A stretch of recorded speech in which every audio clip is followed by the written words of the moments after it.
Sorry. Yes. I have two computers in front of me with two different kinds of time. One that makes more sense. Makes you happy. Whatever makes me happy. Thank you. Well, let's call this work session to order. We will start with Orden Commission interviews, which we have none, but we do have some Board and Commission items to consider.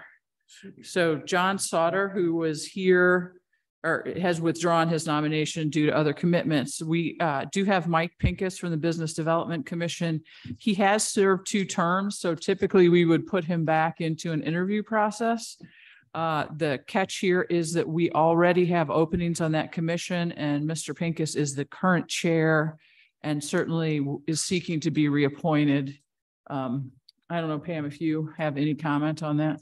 Well, I mean, he is quite engaged and they've been very, very busy, and I think he's done a great job leading it. So I would not have any problem without interviewing him unless you all would like to do that. All right. Does anybody object to us reappointing him? I agree with Pam in my days on the BDC as well. So, nope. All right. Without objection, we'll reappoint him. Kevin Sombart, who has served 1 term on the Police Community Engagement Board, wishes to be considered for reappointment. Do we wish to reappoint Kevin? Yes. Yes. I see heads nodding. No objections. Okay. And then Chris Redford is the current chair of the Traffic Advisory Commission. He served 2 years as a regular member and wishes to be considered for reappointment. They've been active for 2 years? Well, they haven't been active for 2 years, but people have actually been appointed to it. So, okay. No, I think that's great. Yeah. I would say yes. Any objections? No. Okay. And we have not officially selected a Charter Review Advisory Board liaison from the council. I move to appoint Laura Arnold. Second. Third. Fourth.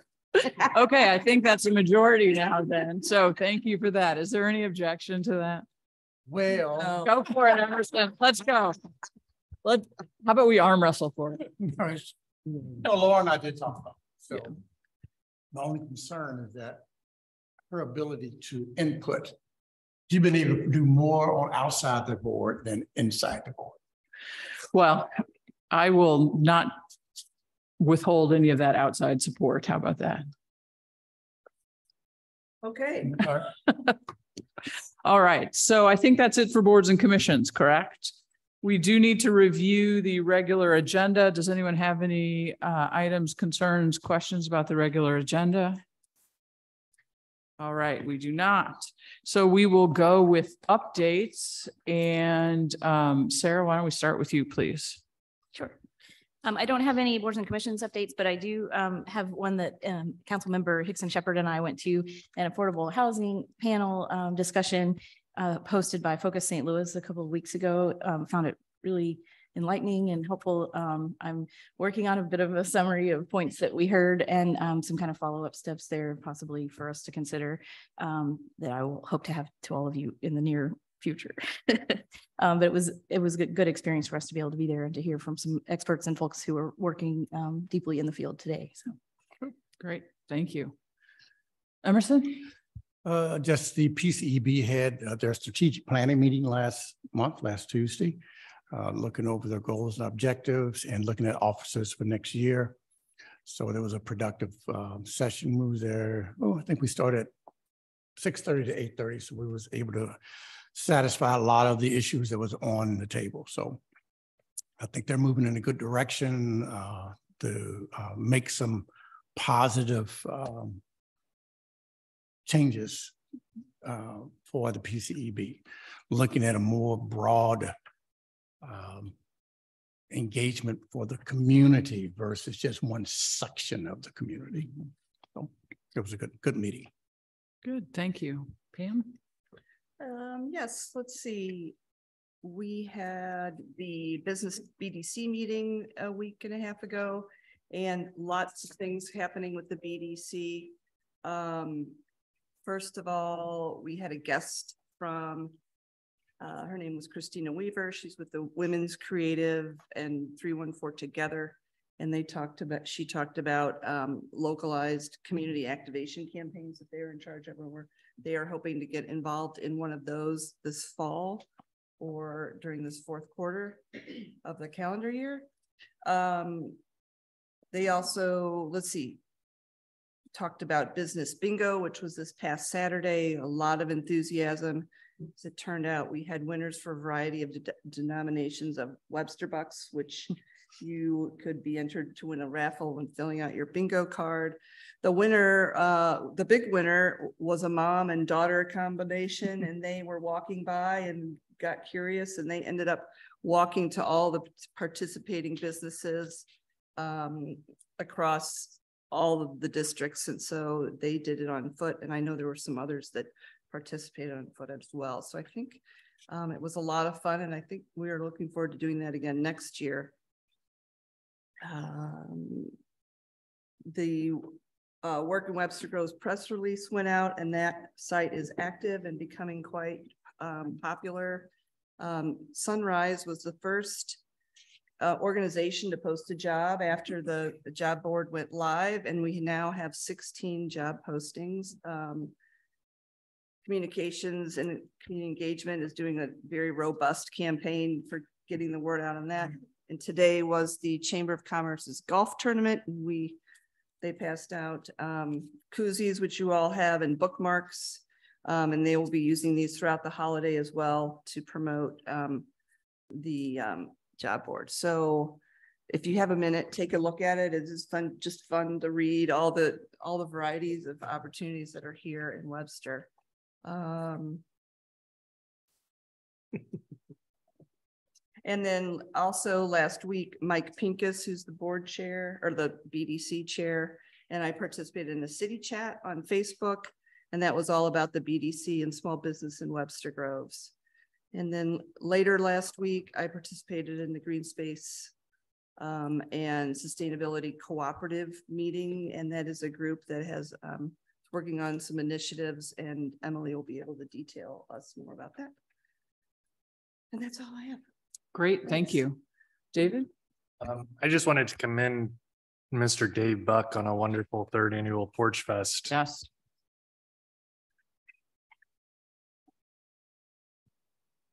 That's all I have, Mayor. Okay, Karen? And I don't have anything. All right, we're down to Emily then. So we had the Green Space Advisory Council Sustainability Subcommittee, joint subcommittee that met on the 29th. And we met with, I hope I get these right, Stacy Arnold from the Deer Creek Watershed Alliance and David Wilson from the East West Gateway to kind of start talking primarily about how we would go about kind of making a plan for stormwater management within the city of Webster. We talked about what other municipalities have been doing and getting some copies of what they have already. We talked about some funding opportunities through the Clean Water Act. A lot of the funding that we can do for stormwater kind of maintenance can be funneled through clean water projects because they can kind of go together. So we talked about, kind of got in the weeds a little bit on funding opportunities for that, but the joint subcommittee I think is coming up with, I know they're coming up with some recommendations to send to council on kind of next steps on going down a process for what that might look like. And of course, it's important to them that we involve, of course, city staff and the different departments that are part of that. I think, does that pretty well cover it? And then last night I had the Green Space Advisory Committee, and they are super busy. They had the Green Our City event and planted 13 trees and had about 25 people helping with that. And that was a big success.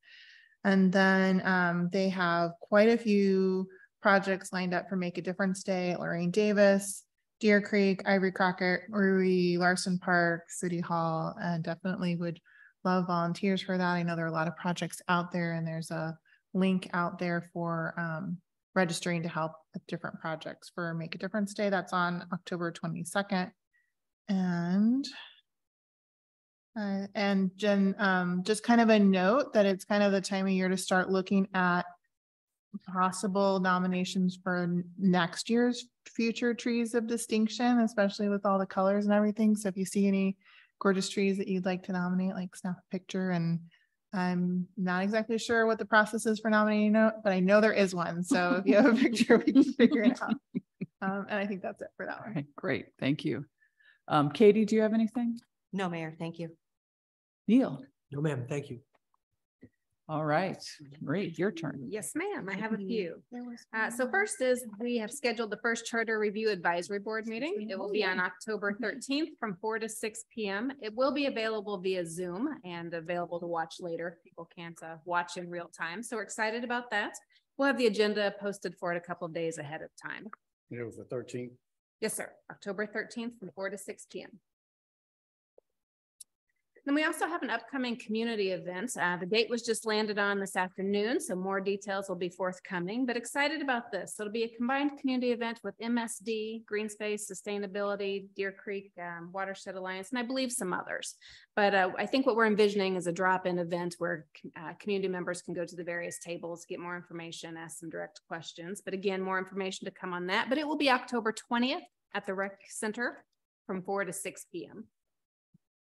And then lastly, another date to throw at you. We are so excited about Fire Station 2 and the grand opening for that. And there's already been some information about that and we'll continue to post it. Jenny's done a great job, so we appreciate that. But it's been a long time coming and we certainly hope community members can join us for that. So that will be October 22nd, which is a Saturday morning from 9 a.m. to 11 a.m. So lots to do in October. Great, thank you. I also have a few things. The library board is engaging both in some self-evaluation and focus groups, which I think they're really excited about. And they are also in the process of searching for a new director. Tom Cooper will retire early next year, and they hope to have somebody in place by February of 2023. So we wish them luck on that ambitious schedule. Went to the Metro Mayor's luncheon, a lot of discussion about car break-ins and car thefts. And putting together some task forces and really focusing in on that. And also then speaking with County Prosecutor Wesley Bell about prosecution strategies that might help with enforcement and repeat offenders. So that's developing and I'll keep you up to date. I believe all of you now have seen the letter that is going to the governor about the preemption of our ability to regulate staff use of vaccines. If you have not signed that, please do. I know that we've talked about that before.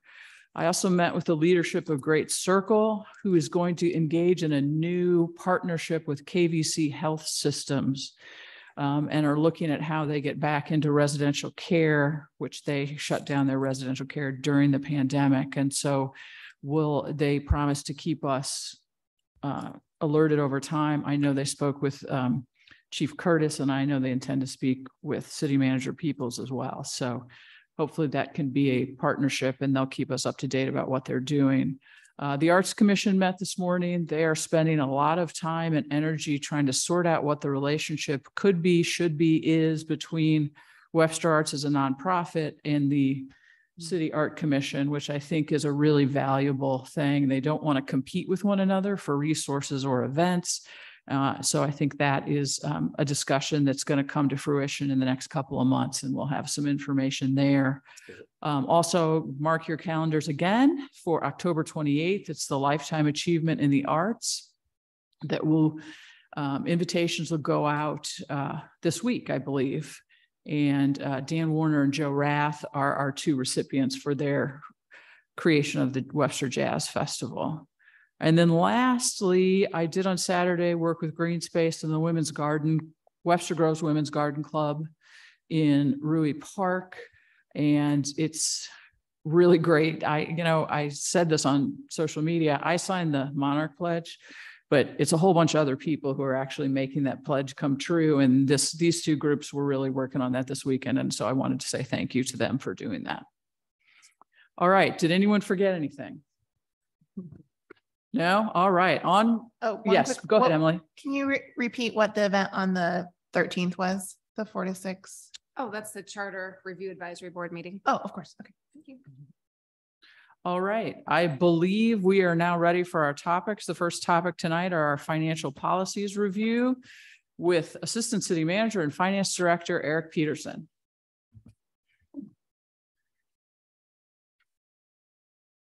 Thank you, Madam Mayor. I'll get set up here and try to run things so we can all see each other. We need to get some longer cords. So I don't have to reach all the way up there. Thank you, everyone. And on the screen and at your tables are our packet of information we'll go over tonight. For those watching at home and rapt attention to financial policies review, this is all available on our website as well. The entire packet is posted on the Finance Department webpage. Just quickly stepping back, of course, we have done a couple reviews. We certainly had revenue the last time, and back in June July when we started the conversation about reviews, we talked about those uncodified but stated policies in the budget as sort of some really easy places to really step into the policy review, and then the 5-year fiscal plan. So those are what we have created for you for review. Of course, the goal is to hear from you, any concerns, questions, comments, issues that you want to see raised in these. If they are ready for prime time, meaning next meeting on the 18th, we would then put them on the agenda for action codification by the council as part of the policies of the city. So that is our goal tonight. Certainly, if that's too ambitious of an agenda, that's fine. We can hold it back and continue to talk about it. So the point of the work session is to go through that. So again, our uncodified but stated policies that we're taking a review on are the purpose statement of the policies, our revenue policy, operating policy, the accounting policy, the capital improvement plan policy, and also then the 5-year fiscal plan, which is currently a tool, not a policy that we created. And so as we look at these, for those of you that haven't had a chance to look at them yet, if we have deleted anything that's been stated in the budget or exists in sort of current practice, you'll see the strike through. Anything we've added that's not currently stated is yellow. So these are recommendations we are bringing to you regarding these policies. So Madam Mayor and members, I think the easiest is just to walk through them one by one. We sort of set them up as an easy flow. And we gave you also the draft resolutions that we would attach and then have you adopt when they are ready. So feel free to stop at any point and ask questions. I'm going to start with the purpose statement.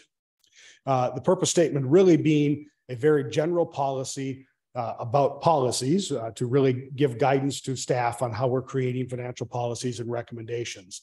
So this is, again, other than the word unforeseen, which we added, or it should say, or unforeseen, which is the two added words.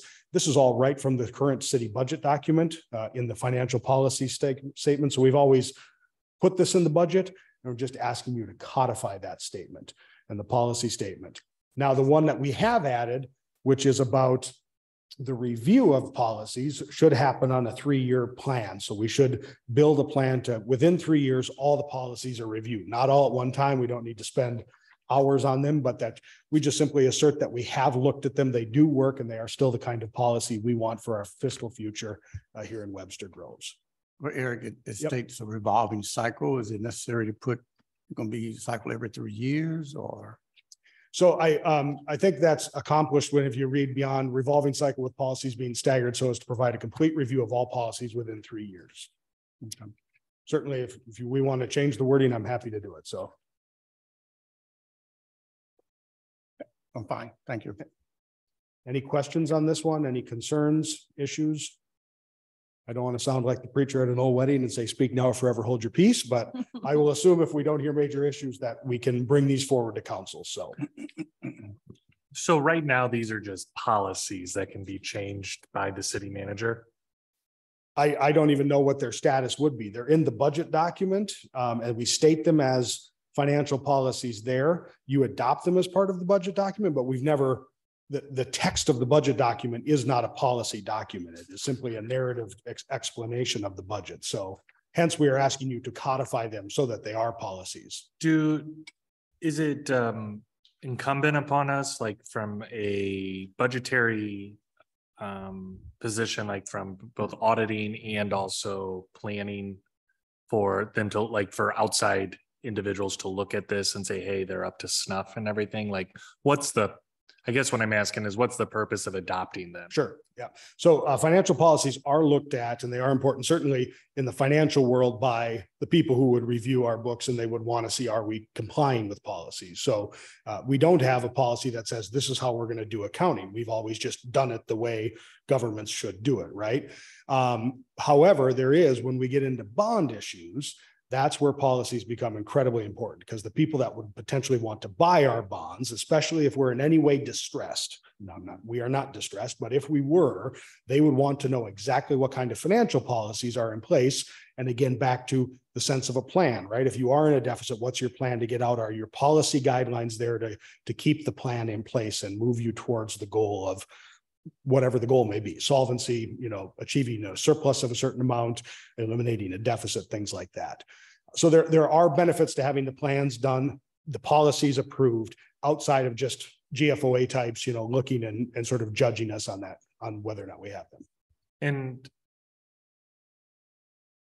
currently, effectively, these policies can be changed at whim. Now it would, if we adopt it, they would need to go through a vote of council. That's correct. Yes. And so they would then, these would give you the guardrails that this is what you can expect from staff and what staff should be doing and how we should be operating within the set policies you would create. It seems like really good procedural aspect to do this. Do other municipalities either in the region or throughout the country do something similar to this? Yes, many do. So many financial policies are codified in ordinances. Some of these certainly don't rise to the ordinance level. But again, some of them are built right into budget reviews and such and how they go forward. I think in a lot of ways, we're catching up really to get the codification piece done, and then it will feel much more routine like other governments in terms of the review with the budget. Are we within policy? If we think of the fund balance policy, we certainly ask that question when we look at what would the fund balance be, right? Does it comply with policy? So that would be a sense of how that would be implemented. Gotcha. Thank you.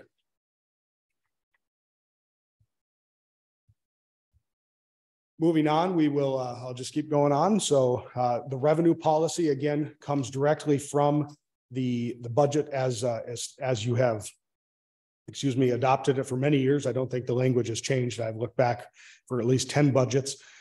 We did add a few words here about user charge and fees as being reviewed and established. We certainly should be doing reviews over times of the charges and fees. And then as we talk about one-time revenues, this is one line we did add about, as we use one-time revenues for ongoing services, what's the plan then to really build a sustainable source for that revenue stream? That's implied right now in what we do, but it's not stated anywhere. And so again, we just wanted to state it so that you as a policy makers and we as staff will know that's what you want us to do. If we're using one-time revenue to pay for ongoing services, what's the plan to really make that sustainable? Otherwise, all things there are again right out of the budget book. But it's saying that we shouldn't use one-time revenue to offset ongoing expenses. That is certainly yes. So the city has that first bullet right there above the yellow. The city has already said that. Now, certainly like this budget, we obviously did use fund balance reserves. But really it's about then, well, we've implied always there's this going to be a plan, but we've never stated that we should have a plan to avoid that reoccurring use of one-time funds. So.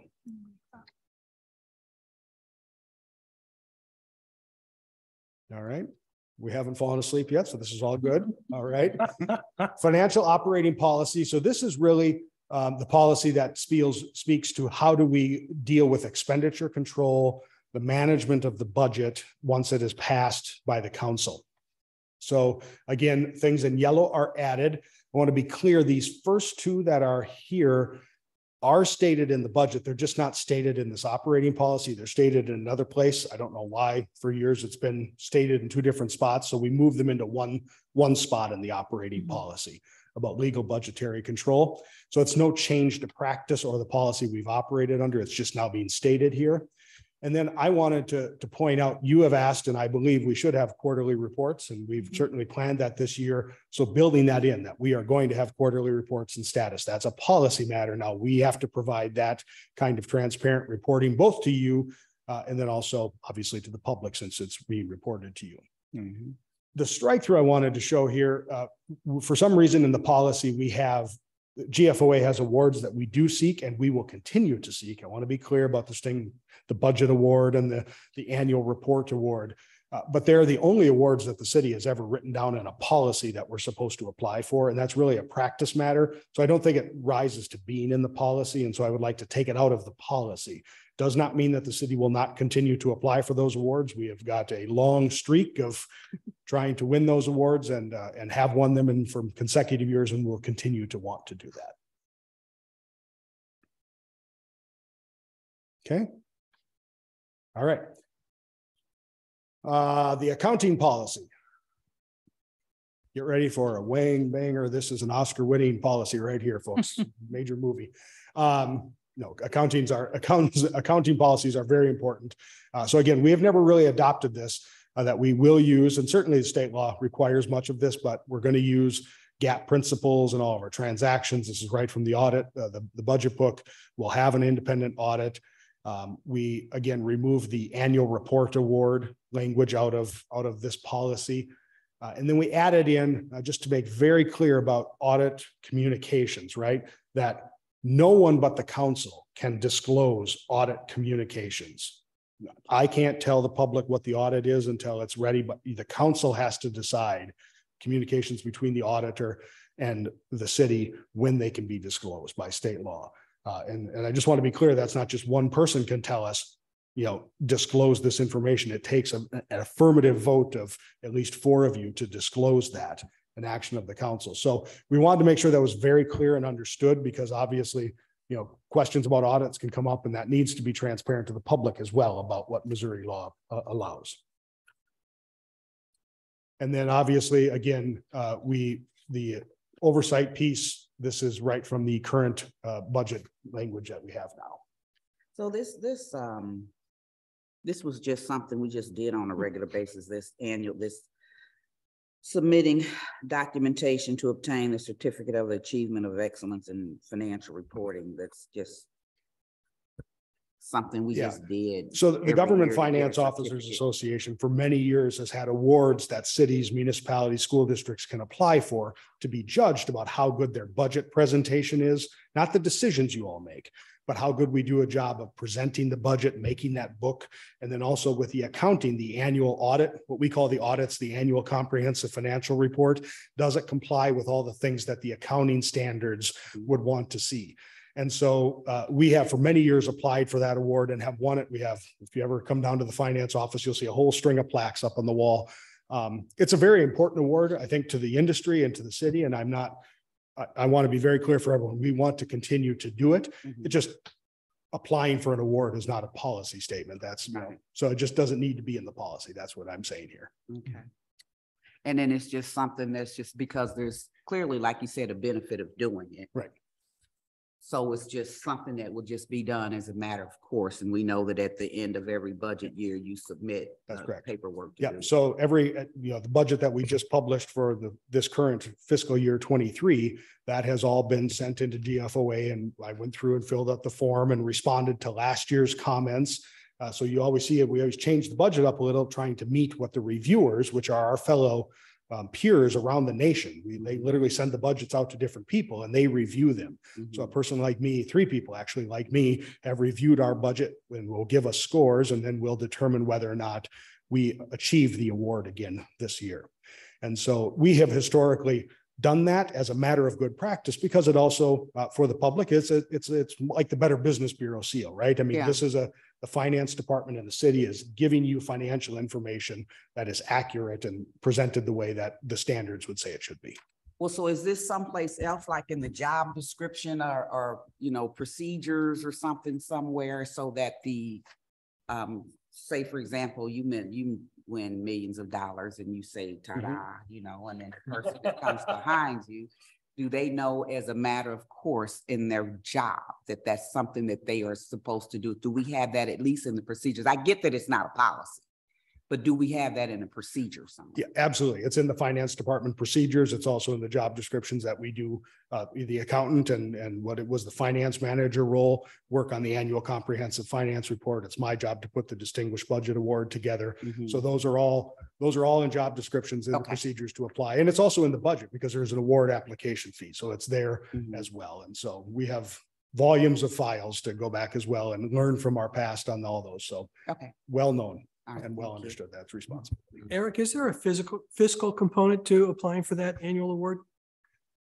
There is, yes. So it's about $445 for us to apply for the budget award every year for that review to be happen under the current fee structure. I think the annual report is $500 to $600. And then there's a third award for what's called the popular annual financial report. And that's really take all the accounting gobbledygook in the annual comprehensive financial report and make it into the layman's terms, right? And it's about an 8-page document we put together, usually with more graphics and visuals explaining the fiscal position of the city. And how much of your time do you estimate is in all of those? This between my time and the finance staff, we'll spend all total about 600 hours between all three of those. $600 or 600 hours. 600 hours. So the annual, I want to be very clear, the That's annual like 3 to 4 weeks worth of time. well, absolutely. For 3 people. Yeah, Submitting the applications? Well, or we have just to create doing we work? have to create the document and do the work, right? So the auditors, that's where most of it comes from. But so the auditors create the annual comprehensive financial report, the audit report that you all see. We then have, there are pieces that staff have to create of that. The statistical section, relatively easy to do, but there's a management discussion. So Dr. Peoples and I literally have to look at the first draft of the audit and then discuss and create a discussion letter about what were the things that happened in fiscal year 22 for this one that's coming up that leads to changes in net position, issues across certain spending. But then also the budget document we have to create wholly on our own. And, that award application took me about 10 hours to respond to all the different things that are required. And then the popular annual financial report is wholly ours to create. There's not a form that we can be as creative as we want. And so that involves also Ms. Starkey's time, I'm pulling that all together and visualizing that. So Yeah, this but- is like a presentation. It sounds like this is something that you get, it's a better business sort of stamp of approval or something like that. Are you aware of a point at which all of this time and money was spent for this that we didn't get it? We have received it consecutively, all 3 awards, I think, for 15 years. So goes back until somewhere in the 90s, we started applying for all 3 awards that I'm aware of. Let's also be careful though about, some of this is created not at all because of the budget awards. Like the popular financial report is so that our residents can understand in a way that doesn't show them hundreds of pages of tables, what we're doing with their money. And so I want to be careful that we're not, I do understand there's a cost involved in time and in money, but let's also remember that there are some other reasons to do this besides just having that little plaque. Yeah, that's what I'm trying to, yeah. Okay. So I do want to be, yes. The mayor's point is well taken. It's not just simply to say that, finance has done a good job. It is a communication tool ultimately that we do put out. And there's a difference between what you budget, because that's a budget document is a plan about what you hope to do in the coming year. The annual report, popular annual report is about what you did and the accounting of what you did, i.e. the city and what we did. And so it's really talking, the budget's looking forward where the annual report's looking backwards on that sense of audit. And did we comply with the policies and the goal to meet the goals that the council set in creating the financial plan for the city? That leads me to the question. When was the last time we did an RFP for auditors? The RFP for audit, I think, was done, going to say 3 years ago. We're due for one after the completion of this audit. So there will be another RFP. Okay. Do you envision some of the criteria might be a little different? I do. I mean, I looked at the RFP. I don't want to say it was any way the former RFP was negligent or in not some way fully a good RFP, but there are things I think that we could add that could add to the city's value in what we pay. We pay a lot of money to auditors. So, and I think audit firms of all types would be able to meet those. It's not an onerous addition to the RFP.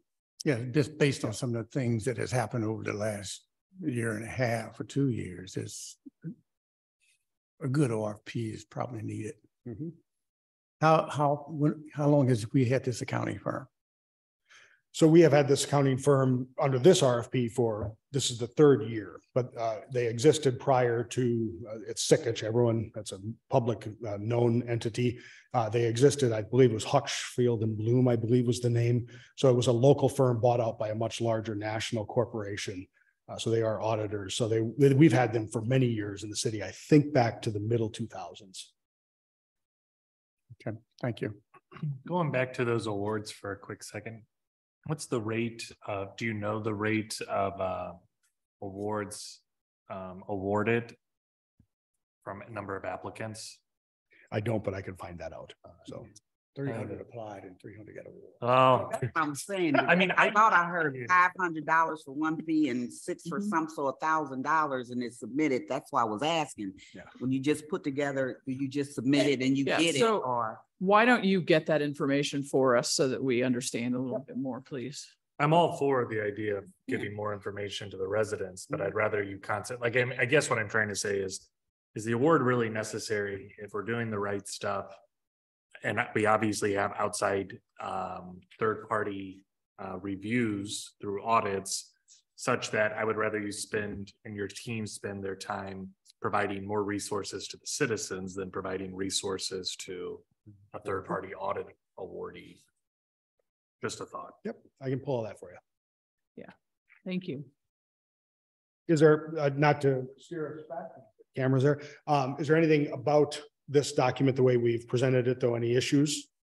Well, I guess since we're on the accounting policy, I do have one other question. So are we going to look at the percentage that we're putting in reserves? Yeah, so that I believe I would put into the 5-year fiscal plan. The accounting policy is really about how do we do accounting, the standards of accounting that we're using and such. So, okay. That makes sense. How I view it. If you wanted me to make it more expansive, we can do that. So I can be patient okay. as long as I know what's coming. I'm not sure that's true. Moving on, then capital improvement plan policy. So this does exist. We all know what the capital improvement plan is. For those of you who just want the quick overview, there it is, what you see in the budget. You see that in page, I believe it's about 176 in the budget. This is where we put the 5-year plan together of our capital investments that are happening.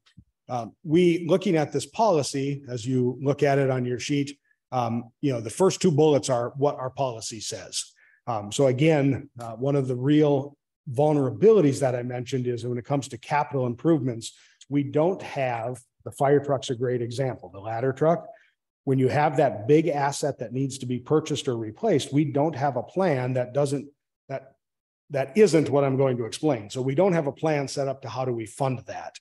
The plan right now is you work that into the 5-year plan and everyone else sort of shuts down their capital spending that year to take what's available that year and put it into that one big purchase, right? That's the general philosophy of how the city is operated. Not to say that that's necessarily a bad philosophy, but it doesn't, again, build for you the long-term reserves towards these capital assets. So what we are recommending to you is to create a large capital asset replacement program. And essentially, just to be very clear, we're talking about capital assets over $300,000 or components of building infrastructure that we know have a lifespan. The HVAC system in this building, we knew from 2001 when we replaced it that 20 years from now or 30 years from now, we're going to need to replace certain elements of it. We're going to need to replace roofs. We're going to need to change things. And then the street repair program, I would consider that not to be part of that large capital asset, even though the majority of our assets are actually streets. So simply because we do have a standard plan. So I'm really talking about the stuff that we have, that kind of infrastructure.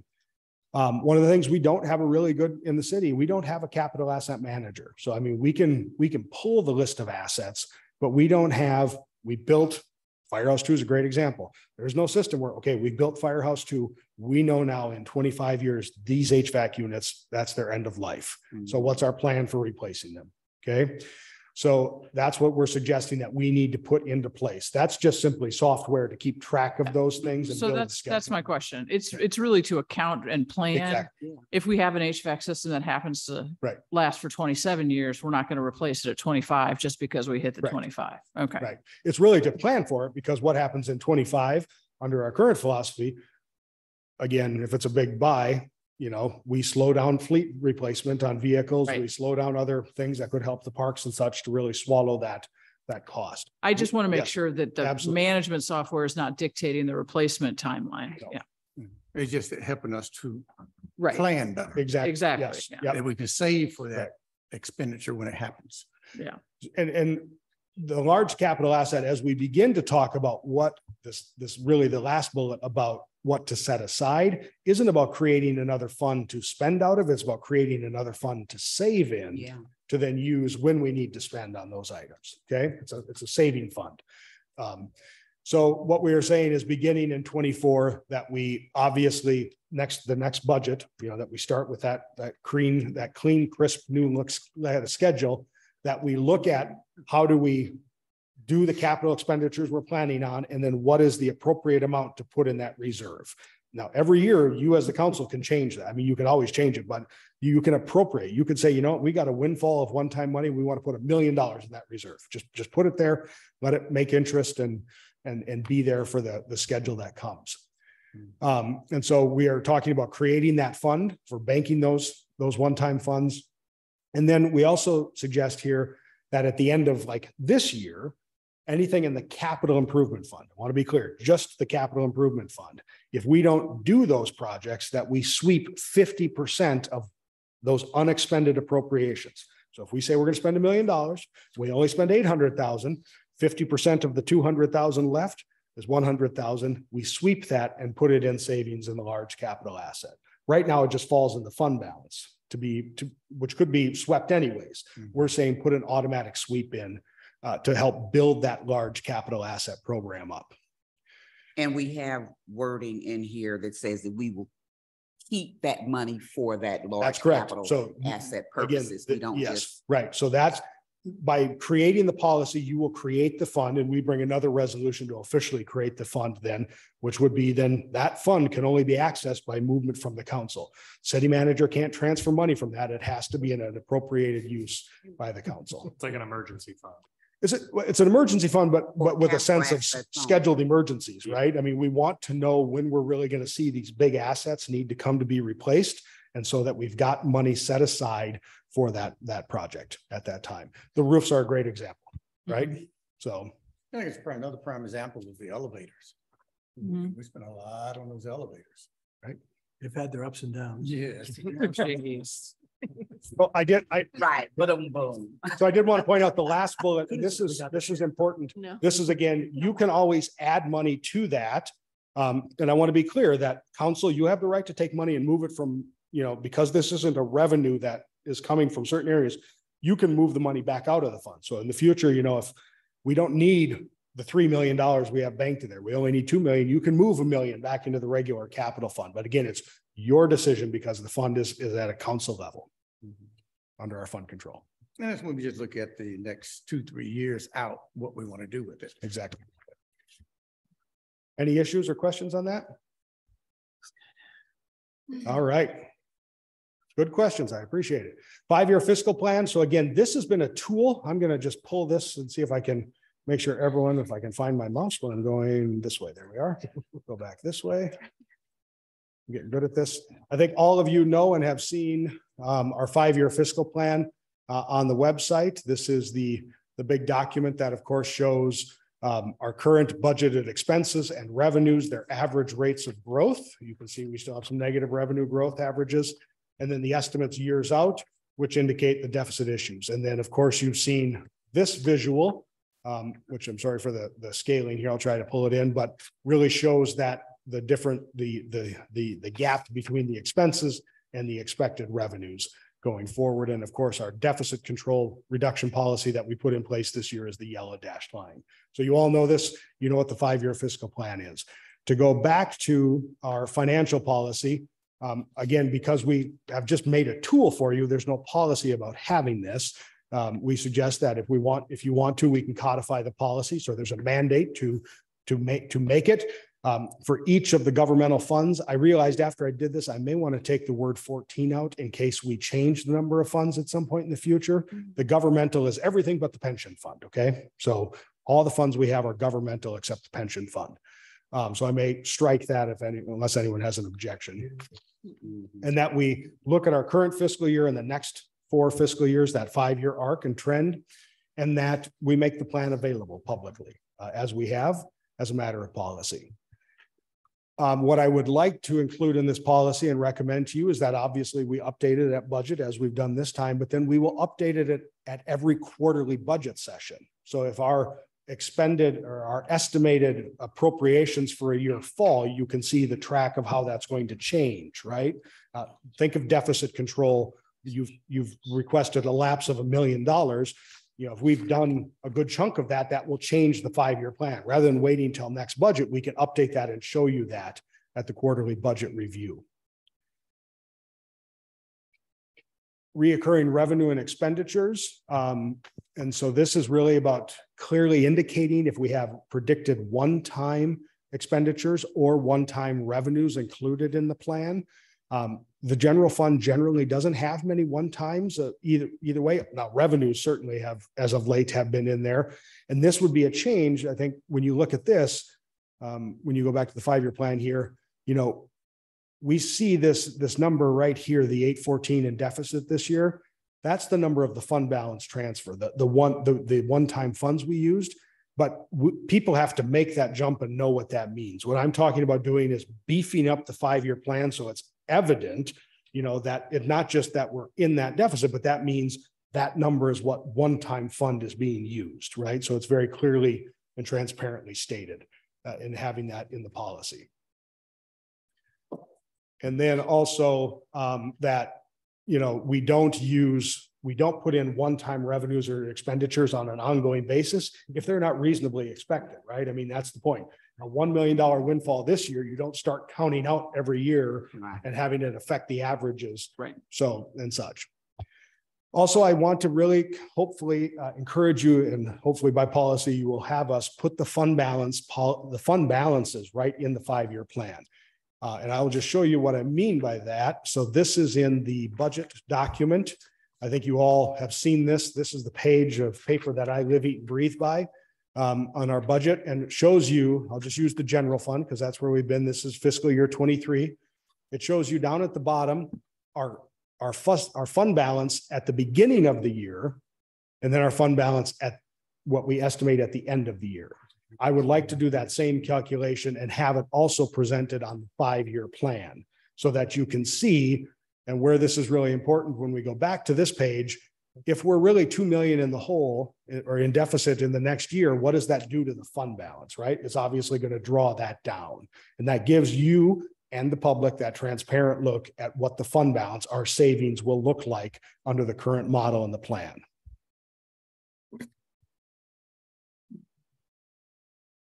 There's a big size there. The pension fund I'm going to set aside because I think we will come to it. I'll get to it. I know Councilmember Smith, you wanted to talk about the idea of percentages to set aside and such like that.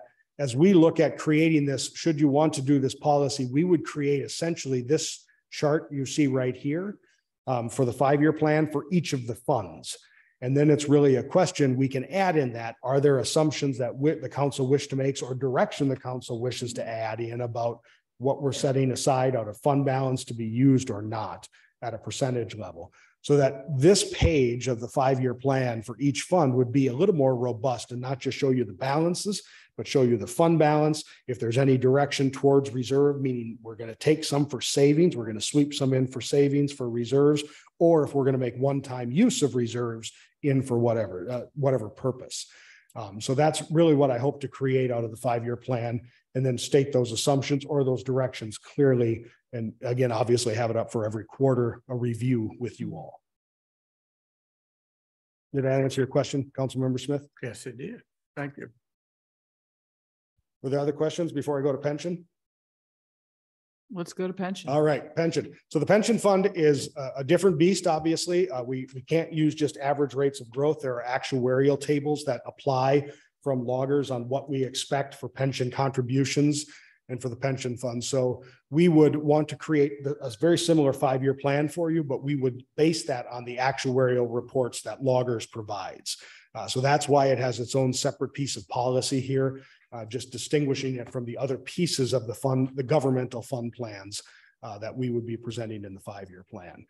And again, we would review that annually because those actuarials don't change quarterly. It's not, me bringing that to you every quarter is not going to give you much of a change in any way, but loggers will do an annual actuarial review and provide for us our unfunded liability ratio or our overfunded nature. If we need to make other contributions, what we expect to see for a rate in this budget year, what we can expect to see in future years for a budget rate that will affect the general operating fund as well, in terms of how much we pay in for pensions. So just wanted, because it is different in how we have to calculate future assumptions because of the actuarial tables, it needs its own separate piece of policy, I believe. And it'll look just a little different than the rest of the other parts of the 5-year plan.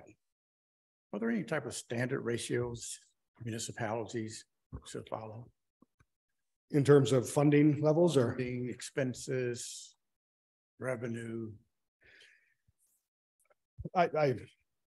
We are right in the mix of many of our fellow immediate local counterparts here. We're not out of the norm, but I believe Loggers has 140 different options of a pension system. We have chosen a certain level for both the general employees, police and fire. And in fact, we're meeting with Loggers this coming week. And so we intend to hopefully have an update report for you on our Loggers status in the coming month in terms of pension. There are national standards and benchmarks people use, but again, our taxing model here, we're much more sales tax dependent. As soon as you move to the Northeast and the Eastern coast states, you really see more property tax dependent areas. And so every standard is going to change given the context of your revenue mix and where you're at. Thank you. So Eric, does anybody else have questions right now? So if I understand what you're asking us for is that you'd like to include these in our next consent agenda. That's correct. And I just need to know, does anyone have any objection to these policies being included in the consent agenda for our next meeting? No, I think they're complete. All right. I think that's the answer. Yeah. Great. Thank you, Eric. Yep. Yeah. Thank you very much. All right. Strategic planning preview is our next item on the agenda. Great.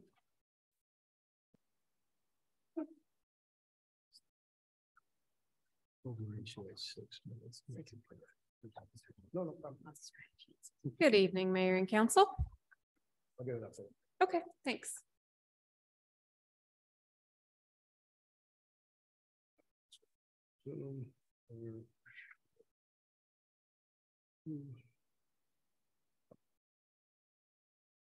My presentation is much shorter than Mr. Peterson. Although his was equally interesting, so. All right, strategic planning. There's been a lot going on with strategic planning. So you all have seen this slide before, and really it's to recap the purpose of strategic planning as you get ready to embark on the October 15th retreat. So strategic planning should be actionable. We have to be able to do the work, has to be reasonable, feasible, has to be aspirational. We should be working towards our future. What is the future of Webster Groves as a city? What is the future of Webster Groves as an organization? This is a busy slide, but as I was thinking about the strategic planning, you all and the collective we of staff have done a tremendous amount of work, and we've really come full circle if you look at the dates. October 5th, 2021 was the strategic planning kickoff, so almost exactly a year ago. During that strategic planning kickoff, we did a pretty deep dive of the directional and visional goals, as well as some data demographics, race, gender, income, all of those sorts of things for Webster Groves community members. And we also did a pretty deep dive of who we are as an organization in terms of demographics. I also, if you remember, assigned you some homework at that first meeting almost a year ago. You all as a council engaged in a SWAT survey. So Councilwoman Hickson Shepherd, you'd be the only one that hasn't done the SWAT survey, and that's okay, because you're going to bring all kinds of fresh perspective and input as we move forward. But so we had that. There was also several just questions about goals, where you thought we were, where we should be. We also had staff do the same. Not all staff. This was directors, chiefs, and then deputy directors and a few other key leadership staff. So we were able to get the feedback on that. On October 12th, 2021, we had that presentation. of those survey results and the SWAT survey results. And so there was a lot of discussion that ensued from that. On October 15th, 2021, we then had a City Council strategic planning retreat. So again, a year from that date, you will exactly be having another strategic planning retreat. And a lot of work again has been done in between that. So then we get to the period in between October and December of 2021. And this was work that departments did. I shared all of those results with as many staff members as I could, met in small department group teams and went to some staff meetings, and then received additional feedback from staff on what those results were. And, did they agree, disagree? Had things changed? So, just what was really important as a staff. On December 6, 2021, the council had diversity, equity, and inclusion training. That, of course, feeds up into strategic planning and who we are as an organization and as a city. And then we moved to January 18th, 2022. We had the compensation and classification study overview. We put a lot of work into that classification study. And again, that goes into the strategic planning as well in terms of where we're at and where do we want to be with compensation and classification. Moving along to February, we had a diversity, equity, and inclusion study presentation. That study was also incredibly robust. We learned from focus groups and one-on-one interviews of our staff. We learned from community focus groups. We learned from a community survey. There are several outcomes and recommendations from that report that will perhaps feed into the strategic planning and discussions that council has. Moving on to March, we had follow-up conversations and presentations on compensation and classification, as well as the diversity, equity, and inclusion. A few days later into March, we then had sustainability plan and trees of distinction presentations and discussions. There's a lot of sustainability overlay and interplay with the strategic planning and where we are as an organization and as a community. In May, we had a city infrastructure update. It was the second that you had received, which gets into a lot of what Mr. Peterson just presented. How do we take care of our facilities? How do we maintain? How do we plan for the unexpected as well as the expected? How do we simply replace?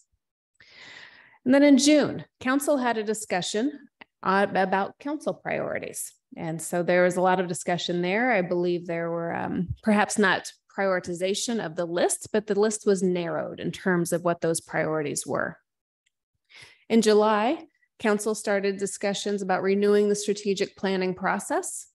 In July, we had fiscal policy review and long-range planning presentations and discussions, which of course go into the sustainability and a different type of sustainability of the organization and city services. In September, we furthered those conversations with the discussion on revenue. How do we gain revenue? How do we keep our revenue from being stagnant? What revenues do we need? What's projected? And then, of course, October 15th coming up, council will have the full strategic planning retreat. Are there any questions or comments about that? That was a pretty amazing amount of work that has been done over the past year that really does roll up into the strategic planning. So you all may recognize this from that very first survey and SWAT that council as well as staff did. And I'm not going to go through all of that data. It was a lot. I pulled out just a couple of slides that I thought might be meaningful as you move into October 15th. So these are the current visional directional goals that the city has. And so I asked council as well as those key staff participants, how did they rank those goals? And you may remember that they were ranked the same in terms of order of importance. Now, it's been a busy year and a half, so those may have changed. But at that time, those were the rank order from both staff and council. But realizing that communities can and do shift, I also asked both council and those key staff members, what goals, if any, should be added? What you see there, and I won't go through each of the bullets, but infrastructure, unity, business, housing, sustainability, and some consolidation of service efforts. All of the ones that are in black ink were both presented in the council results as well as the staff results. The only one that differed is the one that is in green, and that was a staff thought that it needed to be added to the strategic planning, that fostering of a strong workforce, enhanced training opportunities, and of course, competitive employee compensation, which again, we've put a lot of work into doing. All right, So considerations for a successful retreat. And I believe your facilitators for the retreat will have even more, and some of these will overlap, and these certainly aren't to be discussed now. But as you think about strategic planning and prepare for that in the next week and a half, 2 weeks, what do you want to accomplish? What time frame should it be accomplished within? Is it 3 years, 5 years, 10 years? Is it a year? The mission should connect to why we exist. And I would challenge you to consider, does the current mission match why we exist, and is it relevant to the city? The vision should connect to our future. Who do we want to become as an organization? What assumptions are we making about our future? What are the organizational values? What and who do we really care about? What type of culture is needed to support the mission, vision, and values? What resources would accompany those things to support the mission, vision, and values? Do we have the people and systems in place to help execute those things? What additional input is needed? Do you need to hear from staff? Do you need to hear from community, specific stakeholders, business community? I'm sure the list is endless, but those things are for you all to think about and to discuss on the 15th. Some pretty hefty questions if you think about it. In terms of next steps, as you all know, October 15th, the retreat is scheduled. There are 2 facilitators for the upcoming strategic planning process, Mr. Bud Belomo and Dr. Sarah Riss. And then, of course, there's a strategic planning subcommittee that has done a lot of work. That subcommittee is comprised of Mayor Arnold. It is chaired by Councilman Smith, and then Councilwoman Bliss and Richardson also are on that subcommittee. The subcommittee has met several times and again has conducted a lot of work and have created a strategic map presentation, which Councilwoman Bliss is going to present and share with you as well. So that's all I have. Do you have any questions for me? I don't have any questions, but I do have a comment. Yes, sir. Just want to commend Councilwoman Bliss on the excellent job she did on our strategic map. She really did an excellent job. You can tell that she put a lot of effort into it. So absolutely. We're going to get that on the screen in just a second for you. But first, Councilwoman Bliss, you can stay there. Okay. I need to open. Will you pull the microphone down a little bit? Okay. Thank you. Yes. So in all of our conversations, we've just talked about disparate things like what we've accomplished, what do we want to accomplish, you know, and we've thrown out different subjects. When Dr. Peoples sent this article to me, I don't know if you remember receiving it, Rethinking Strategic Planning, I was struck by several things of it, and there were 3 overriding takeaways for me. The first was right at the beginning where they were saying that there are prescribed yet unwritten rules that are attributed to the strategic planning process.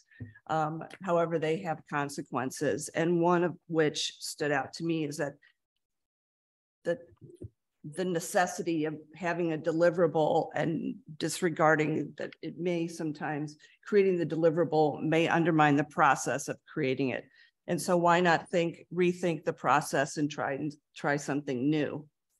So then that brought me to this time cone here, which I've also got on the cover of our strategic map.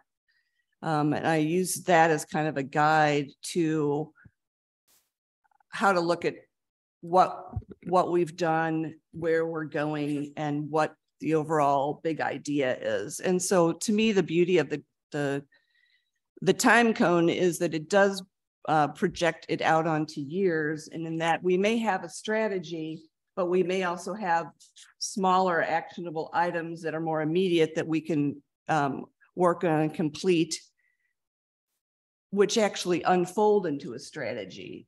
And then after a while, you realize, oh, there's a whole big picture, and why are we doing this? And so our vision becomes created. So looking at from going with that time cone, I created this this grid, the same idea, tactics on the left-hand side, the middle is strategy, and the far right is vision. And the main idea here was for us to document and say, this is where we are. and take into account and say, we have done a lot. We had stated goals. We had a strategy. I don't know if Eric, can you zoom in on maybe the top of column? Yes, that's good. So the strategy column is essentially those goals which we have stated and are posted on the website. And the wording there is exactly the same as what we have stated. So ensure financial security. And then there's a statement about, ensure financial security through maintenance of a healthy reserve fund and operating without annual deficits in its general fund. And then below that, I listed our accomplishments. And those are things like the 5-year plan, property local tax, quarterly fiscal reports. Those are things we have done to achieve those goals. If we go down to foster a strong business community, there's another line in italic in that we had our main goal was lead efforts to build a more cohesive business community and encourage and support the development of contextually appropriate businesses. But we had 2 items on how we were going to do that. And that was 1, to create a plan for a proactive approach to encourage and grow the commercial sector of the city. And then 2nd, investigate options for increased parking in the 2 major business districts. And then again, below, I listed all of the items that either council or as an example, the BDC have done in that span of time since then. And then here to the left in the tactics column, those are again the more immediate things. Those are the things that are currently happening. And so, for example, under the business heading, I've just listed 2 of the current initiatives that are being undertaken by the Business Development Commission or council. So that's kind of how, in a nutshell, that's how each of those sections work. And if you zoom out, you can see, or just scroll down maybe perhaps, there are 2 that I struck, or we as a committee struck, and we decided, for example, engage in effective communication. That is a goal. And that is a goal which we actually did accomplish a great deal by doing so. We established the Police Community Engagement Board. We started the Friday page, and we hired a new director of public affairs and community engagement. But are those really a strategy? And wouldn't effective communication apply across all of our goals? And so could that possibly be a guiding principle, because then it's a common theme throughout every effort? Same goes for the arts. We have such a strong arts background, and I think everything we do is rooted in the arts. But is that a goal, and is that a strategy, or is that more of a principle that helps guide us? And so if you go to the top of the 3rd column, you can see that we've identified some common themes throughout everything we do, and there could be more. We could edit this down. We could do more than that. But this vision column is something where is about our future. We've never really stated a vision statement. Do we need a vision statement? That's something to talk about. Are there other common themes we would like to identify and use that can be throughout the whole strategy and all of our accomplishments? And then the mission is the mission statement that as it exists, and the statement on diversity, equity, and inclusion as it exists. And so we went through this a few times just to make sure we had everything flushed out. And this is meant to be a living document, but it's also just a snapshot of where we are now. And if we wanted to move forward, this is a format that could be utilized moving forward, or it could just stay as this document. I envision we could have a grid like this for each, we could really break it down and have a grid like this for each goal, or we could. Pam, I'm going to interrupt you because I think you're already starting to get into what we need to do in our strategic planning Okay. day itself. That's fine. Because I think you've given us a really good idea of the great work you've done and how it's set up. And I think those of us who haven't seen it before, well, I have seen it before, but your charge, everybody else, is to make sure that when we come on the 15th, you spent some real time with this and thought about this as an organizing principle, because the subcommittee has worked really hard on Yes. putting it together in a meaningful way. And frankly, I think I was pleasantly surprised by everything that's on there. There's a lot of really good stuff in there. So I don't mean to cut you off, but I think in terms of thinking what else we do with this, that's the strategic planning Yes, day. and may I say one more Please. point? And that was the point of my saying that this is not precious to me. This is something we can all own, or we can just put a period here and move forward. For doing this. You're Yeah, welcome. I mean, this, it is an amazing amount of work. So thank you for that. I believe that closes out our strategic planning discussion. We have made some appointments to boards and commissions. Mike Pincus has been reappointed to the Business Development Commission. Kevin Sombart reappointed to the Police Community Engagement Board. Chris Redford reappointed to the Traffic Advisory Commission. Laura Arnold has been appointed as the Charter Review Advisory Board liaison. So why don't we take a very quick, I'm going to say 3 minutes, because we've got people here for our special proclamation and we have plenty to do. So 3 minutes and we'll be back to start our regular meeting. All right, why don't we call our regular meeting to order? Are we ready to go? We're recording? Okay. So let me read my welcome to the regular meeting of the City Council. We welcome questions, ideas, and comments from persons in attendance, as well as those on Zoom using the raise your hand function. Members of the audience may, however, comment only when recognized by the mayor or the mayor pro tem if the mayor is absent.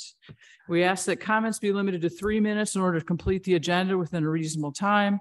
Comments concerning items not on the agenda should be made during the remarks of visitors section of the agenda near the beginning of the meeting. And we are now actually calling that remarks from the community and visitors.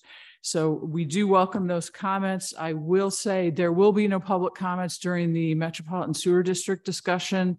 So if you have public comments about the flooding incidents or MSD or related things, please, those will be considered during the remarks from the community and visitors, and you do need to fill out a comment card, please. All right, I think we are ready to call the roll. Yes, Mayor. Mayor Arnold. Here.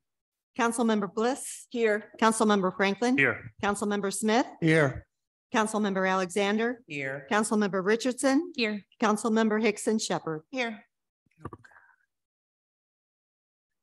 All right, we will start with a proclamation honoring our good friend and great community member, Joe Rath, who is here with us today.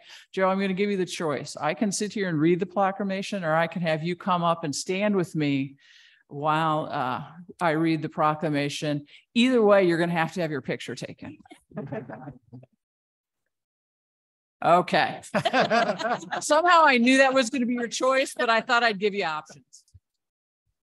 All right. Whereas Joe Rath, along with his family, operated the family business Acme Printers and Lithographers in Lithographers. You'll tell me how to say that properly.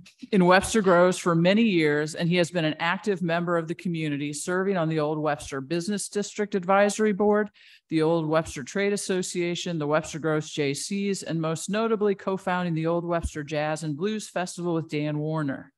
And whereas the Old Webster Jazz and Blues Festival recently celebrated its 20-year anniversary, and Joe's hard work on this annual event over the years has made it a destination for many and draws crowds from throughout the region. And whereas Joe's positive and cheerful attitude kept the community members coming to his business for stationery, brochures, invitations, and much more. Joe met the tight deadlines for his customers with a smile, always taking the time to ask, "How are you doing today?" Whereas the city will be forever grateful for Joe's presence in our community, from the excellent customer service received at Acme to his ongoing enthusiasm when volunteering for community events and serving on our boards and committees. Now, therefore, the city of Webster Groves wishes to thank and honor Joe Rath for his many years of service to our community and do hereby proclaim Wednesday, October 5th, 2022 as Joe Rath Day in the city of Webster Groves. Three,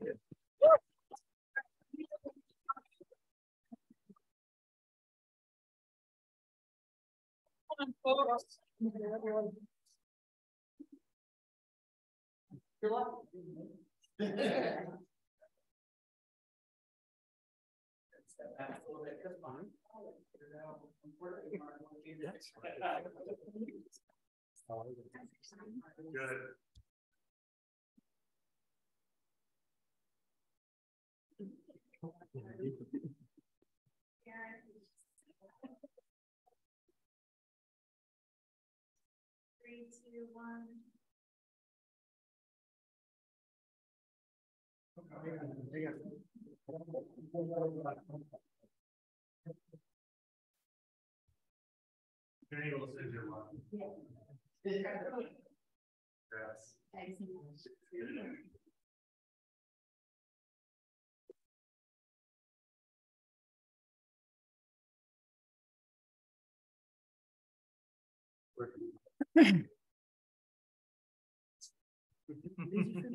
Did Joe want to say anything? Oh, yeah, Joe, did you want to say anything? I didn't give you the opportunity. I know. Joe. We know you got another thing coming up at the end of the month, and we're really going to make you talk. Yeah, there. Start getting ready with that now. All right, I believe we are ready to move on to our public hearing, and I'm going to open the public hearing. It's Tele 4 Properties LLC 7982-7984 Big Bend Boulevard, which is an application by Tele Properties LLC for a conditional use permit to allow an automotive repair and services facility use in the existing structure located on a 0.8 acre lot at 7982-7984 Big Bend Boulevard in the C Commercial District. There we go. All right. Did I actually open that properly this time? All right. Tamara, I believe you're on now then. Yes. Good evening, Mayor and Council. You have before you this evening a request for a conditional use permit. I'm going to briefly go through the property, the request that was being made, and then the recommendations by staff that are coming from the Plan Commission. The property is located in the C Commercial District. It's the former location of the Subaru dealership. It is surrounded on basically three sides by commercial property. To the northeast is multiple family district. And then to the south, sort of southwest, is Highway 44 and the railroad. The property is a 0.8 acre tract of land, and it has an existing over 12,000 square foot structure. There was no CUP on record for the previous dealership. We have found many times, because of the way that the code worked in 1956, that primarily when a building became one of those uses around the 50s, we don't always have what they called a special use permit back then. The comprehensive plan is something that we always have to make sure to let you know that we have reviewed when we look at an item like this, because the zoning is not changing. It is consistent with the comprehensive plan. The factors that you need to address and that were also addressed by the Plan Commission relate to these 5 elements. The proposed automotive repair and services facility use will not substantially increase traffic hazards or congestion, substantially increase fire hazards, adversely affect the character of the neighborhood, adversely affect the general welfare of the community, or overtax public utilities. The Plan Commission did find on all of these factors that this was a use that should be approved, and voted to recommend unanimously to move it forward to the council. The request by the applicants is to use the existing building for 2 purposes. One is to move their company headquarters to this location. So they will be making offices and moving from another location within the region to move all of their office spaces here, which gives them the ability to expand their office use. That use doesn't need a conditional use permit and is an automatic use that goes within the building. In addition, they do want to operate one of their facilities also as a part of the structure, and that is the use that is required to have a conditional use permit. The use that they're requesting is automotive repair and services facility. The previous dealership did have already a accessory service facility within the structure, and that is something, so it's very similar to previous use on the site. One of the key factors that we have to look at is related to traffic hazards and congestion. We have to look and ensure that it meets the number of parking spaces as required, that also any entrances and exits to the facility meet current codes, or if they're going to be amended, that they will be amended to meet current codes. Big Bend is a county right-of-way, so they will have to go through St. Louis County in order to make amendments to the entrance off of Big Bend. And they will have to meet the current standards for that. There is also a secondary entrance that takes you along the back of the property, which gives some extra flexibility, especially with the traffic that's already there at that particular intersection. We verified the number of parking spaces they needed to meet per the uses that they have, and that's using an absolute maximum. They actually could have some ability to reduce slightly with bicycle parking and with some other elements. At this point in time, they are planning to meet the basic requirements. The existing lot had 84 spaces that weren't really put together as true spaces because of the way that they overlap with one another, because they used to park the cars that they were selling back to back. But they will be addressing the lot and confirming that it will meet the minimum 51 required parking spaces. If they wish to do small reductions in that, anything under 20% reduction can go before staff and would not have to come back through. They do have hours of operation that they are requesting of 7:30 a.m. to 5:30 p.m. They are primarily a very standard business, don't have extended hours. And so those are required to be put into a conditional use permit. They will meet all the underlying setbacks of the C commercial zoning. They don't intend to do any additions to the structure. They will be making some renovations to the exterior and doing some other things, and will be pulling permits to renovate the interior. Can I ask a question just about the layout? Yeah. I was wondering, so that they effectively own, I didn't realize this, but they effectively own that alley behind the gas station. Correct. And is that so they can exit off of Murdoch there and? Yes, they'd have the ability to exit off of Murdoch. That's correct. So before I go to staff recommendations, any particular questions regarding this CUP? The only question I had was about, you talk about parking minimums. Is there any consideration of a parking maximum? It's being kind of a large parking lot. I wonder if there's an opportunity to reduce that footprint. Yes, definitely. There is a parking maximum in the code. And at this point, they're not exceeding it because they're not asking to be over the 51. There is a maximum in the code. I think it's at about 20% above. And you actually have to have a special request before Plan Commission if you want to exceed the parking requirements. The one thing that they do have the ability to do is we can reduce it by 10% for bike parking alone, which gives some flexibility of one bike parking space can reduce 2 vehicle parking spaces. And we will work with them to potentially take advantage of that and add some additional landscaping. Great, thanks. I actually have a question. We'll see if this is the appropriate time for it or not. While I mean absolutely no offense to Telly Tire or Telly 4, there's going to be some community disappointment about this use in that spot. Right. There was some hope for a mixed use building, property, whatever. Even after we did that 4 stories by right change to our codes.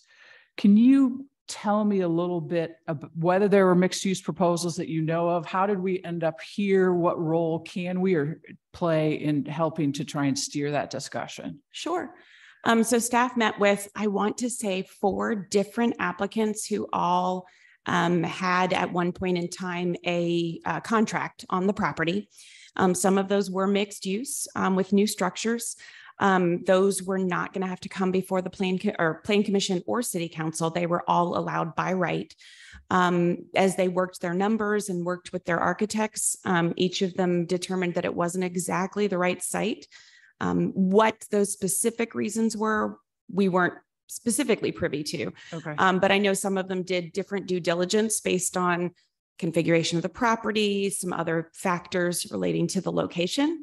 But it was everything from, we talked with someone about like mixed use with some residential. We talked with someone about mixed use with retail office. We talked with some people about just multifamily. So it was sort of all over the place. But it came down to what the final negotiations between the seller and the buyer were. And they made that final decision on which of the applicants I think they wanted to go with.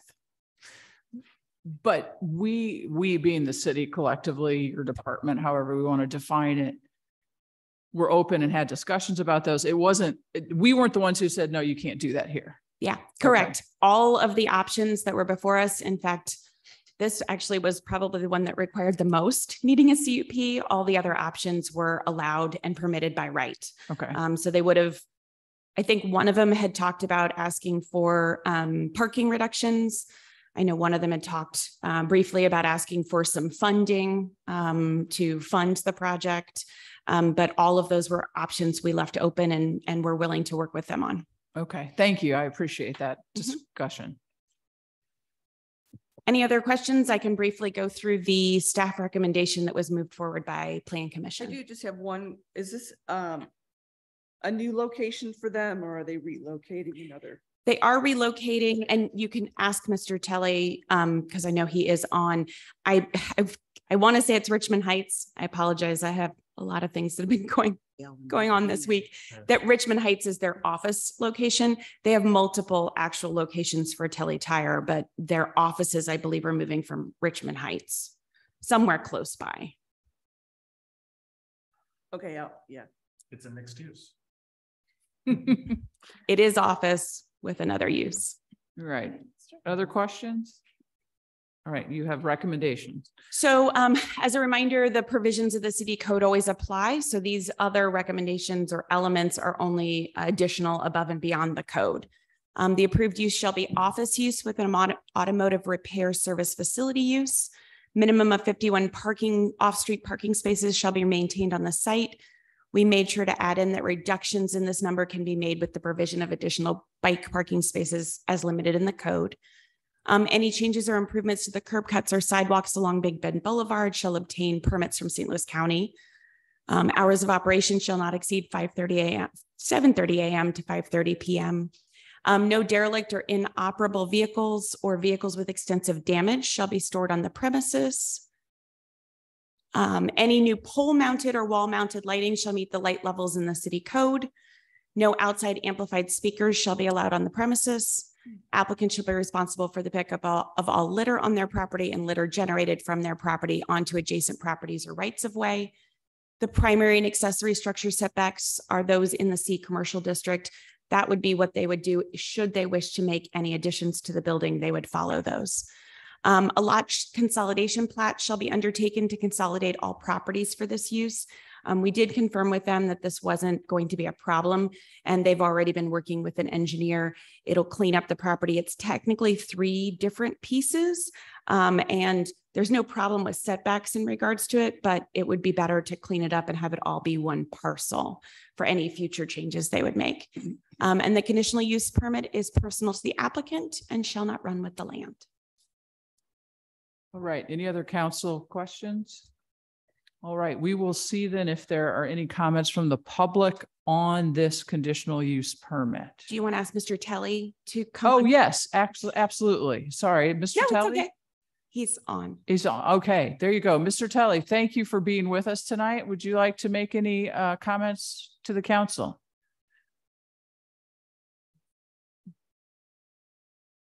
You should be able to unmute. There we go. Nope. You were there.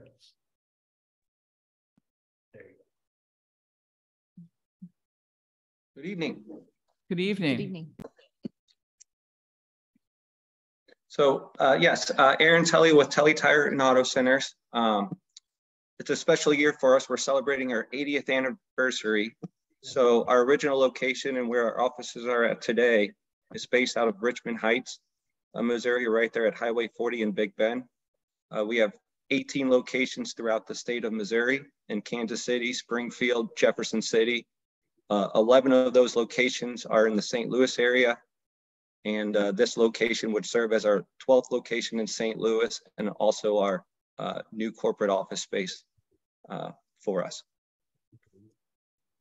Great. Well, thank you. Does anybody have any questions for Mr. Telley? All right. Thank you. We appreciate you joining us, and I think we'll see if the public has any comments.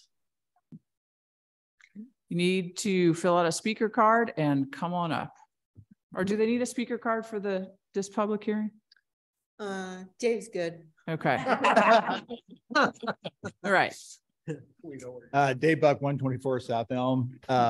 I know in the 5 points that you all evaluate CUP proposals doesn't include the type of business or the quality of the business. And I think that's a real important consideration, even though it's not on your agenda. Given where they're located in Webster Groves, AM Clark is just down the street in Big Bend Boulevard. We take our cars in there to get fixed all the time. I bought tires from them before, but tires isn't really their thing. It's really auto repair. So if you want new tires, you got to go to Firestone in Warson Woods on Manchester, or you go to Dobbs in Brentwood. I mean, the fact is that the demand for a good tire store in Webster Groves, I think, is really, really strong. And I think it'll be a great new business to go in that spot. Thank you, Dave. Thanks, Dave. Thank you, Dave. Other public comments? Doesn't look like anyone online does. All right, then I believe, Mr. City Attorney, it's your turn. I will give you the list of exhibits that we're asking to be admitted, and then ask you to close the public hearing. I would move to admit the following exhibits. Plan Commission staff report by Director Perry, Director of Planning and Development, for the meeting date September 12, 2022. The applicant's written statement, the survey of the property, the photos of other Telley Tire locations, draft minutes from the Plan Commission meeting dated September 12, 2022. Director Perry's PowerPoint before the City Council this evening, October 4th, 2022, and finally the zoning code of the City of Webster Groves. All right, we will now close the public hearing, and I will ask Councilmember Hickson Shepherd to call for the first and second reading of Bill number 9199.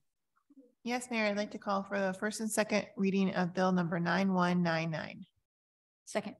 Bill 9199, first reading. An ordinance granting a conditional use permit for Telley 4 Properties LLC to permit the operation of an automobile repair and services facility on an approximately 0.8 acre lot at 7982 to 7984 Big Bend Boulevard in the C Commercial District and matters related thereto. Questions or comments?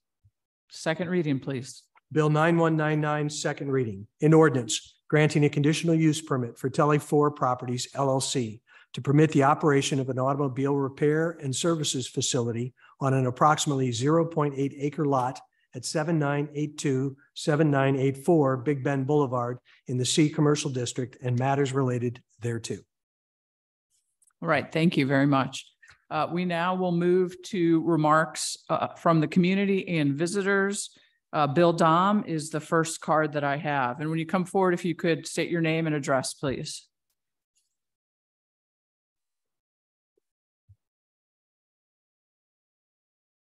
I've never used this mic, but now I got an idea. All right. My name is Bill Dom.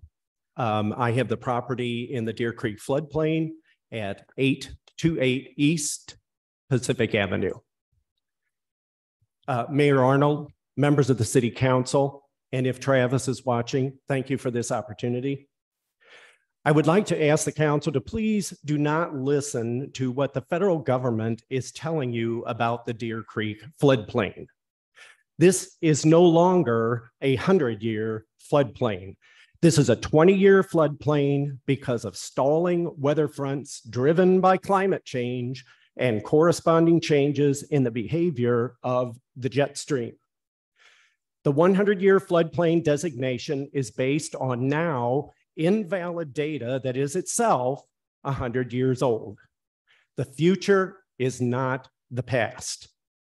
If an application for federal buyout funds is approved now at a 75% federal participation rate, this rate may not be available in the future, if at all, due to competing demands from more frequent natural disasters, such as Hurricane Ian. Within 5 years, Deer Creek will flood again, as it has 6 times in the past 14 years, and the financial assistance to abandon the Deer Creek floodplain may be lost forever.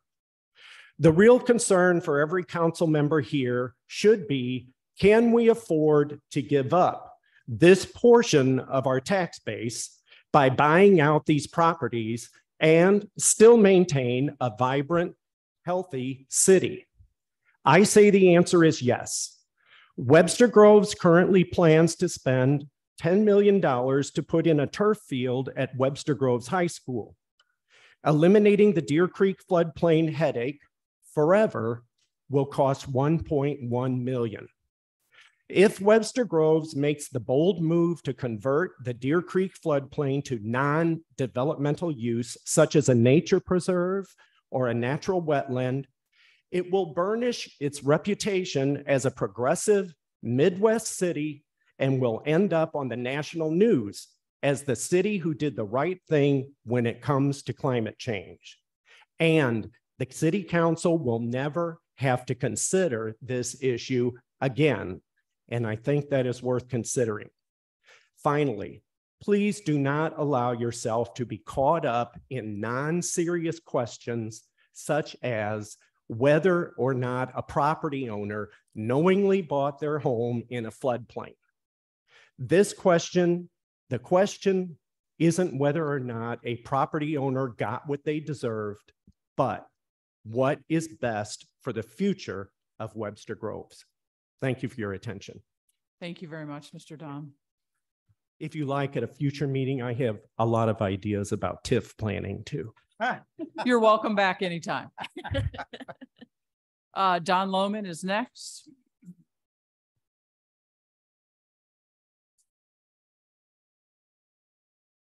If I want to follow that or not. Job, Bill. Mayor Arnold and council members, my name is Don Lohman. I live at 810 East Pacific Avenue, right next door to Bill, and I'm here to speak on the Deer Creek FEMA flood buyout and related issues. We are not requesting a buyout, but Bill is. After the flood in 2008, when Webster Groves allowed owners to renovate and buy and sell these long-standing, now again flooded out homes with no restrictions, they in essence contributed as much as anybody, probably more, to the problem. Had those houses been taken out then and the land graded lower, the subsequent flooding issues likely could have been avoided. And doing nothing during that period certainly cost the city nothing, but it cost all of us here, and the city, because they kicked the can down the road to us today. And I'm asking you not to do that again. With respect to our home specifically, the city granted a construction permit without any restrictions in 1999 and never said anything after the flood in 2008. So asking us now to take extreme measures in light of the floodplain designation, I view as incredibly unjust.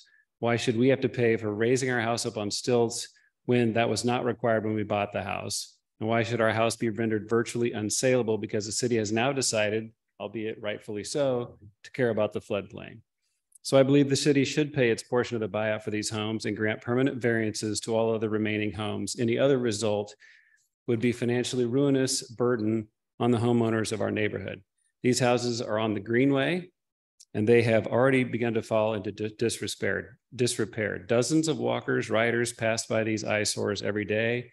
Little kids play ball at the diamond next to the houses. It's an embarrassment and will eventually become a security issue in an otherwise respectable city. So don't kick the can down the road again. It's not like climate change is going to get any better. Flooding will happen again, and the city needs to make sure it is ready to take reasonable action to buy out these properties and access any available federal or state funding to change the land into wetlands to absorb any future flooding that will undoubtedly come. Thank you. Thank you very much, Mr. Lohman. Dave Buck, you're back up front.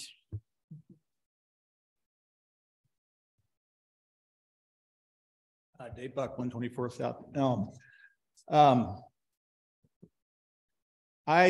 was going to talk about the power and strength of the neighborhoods in Webster Groves, particularly after spending Sunday in Tuxedo Park, which is an amazing neighborhood, but I will shoot that into Katie and you can read it later. I want to talk about the work session just really quick. First of all, from a strategic planning standpoint, I really love the stuff you shared, Pam, and all that thinking. As a resident that's lived here 20 years, I think the ultimate goal is to simplify it and put it on 2 pages and make it really simple. It's just too many words. Marie, what you shared on council goals and staff goals, the number one was ensure financial security, right? Ensure financial security is the number one goal that was set the last time around in 2018, 2019, that hasn't been updated in 4 or 5 years. As long as I've lived here for 20 years, the number one council goal has always been ensure financial security. Makes sense. I mean, you're managers, you're the stewards of the budget. And what scared the hell out of me was when Eric, and if I had these numbers wrong, my apologies. But when we put up the numbers and it was the balance line. And this year it showed a negative $813,000. The next year it was a negative 2.4 million. The next year it was like 2.8 million. The next year was 3. The next year was 4. You add up the next 4 or 5 years and it's like $12 million. And I have to ask, it's like the metaphor is Hurricane Ian has hit City Hall and you've been hurt, you've been weakened. And what do they need to do in Florida? They need to clean up, they need to rebuild, they got to get back on track and then look toward the future. I love the fact that you're strategic planning, but you're hemorrhaging, you're bleeding. As long as I've lived here, this city has never faced this financial situation, ever. They've always balanced the budget, in my standpoint, one way or the other. But man, those numbers scared the hell out of me. And I think that's job one. I think it's job one before strategic planning. You've got to get the budget fixed. And I think you're spending money on some interesting stuff, but it's not where I would be spending now. It's not the priority that I would make, given the losses you're looking at. If this was a business and you're looking at those losses, you would take evasive action immediately. So I'm sorry to that. Thank you, Dave. And Dave, I'd love to have a conversation with you about those because I think there's a little bit of a misunderstanding here. Oh, no, I agree with you. That is absolutely true. But that's a lot of red without any action on our part at all. And nobody here believes in inaction when it comes to our budget. All right. That was, I believe it. Is there anyone online that we have who might want to make a comment? No. All right. Does anyone have any new business? I don't see any new business. So we have some unfinished business, please. Councilwoman Alexander, would you call for the third reading of Bill number 9197, please? Yes, I would like to call for the third and final reading of Bill number 9197 and its subsequent adoption. Second.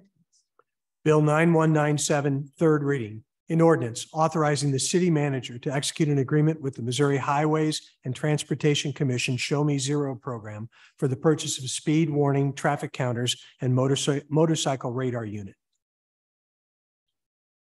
Any discussion? All right, we'll have the vote, please.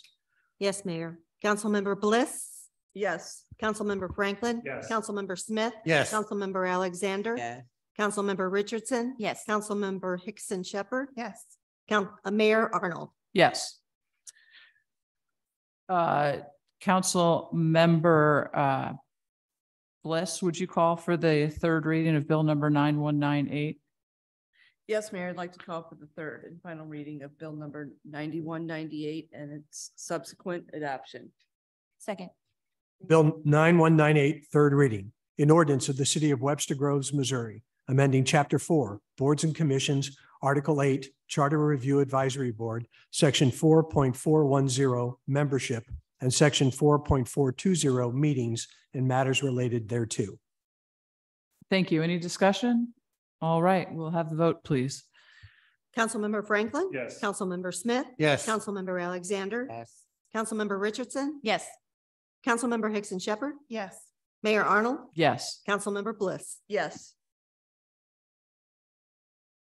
All right, we'll move on to new business. We are very pleased to have with us this evening Brian Holscher, who is the CEO of the Metropolitan Sewer District, and along with him is Sean Hadley, who is, I believe, Director of Public Affairs.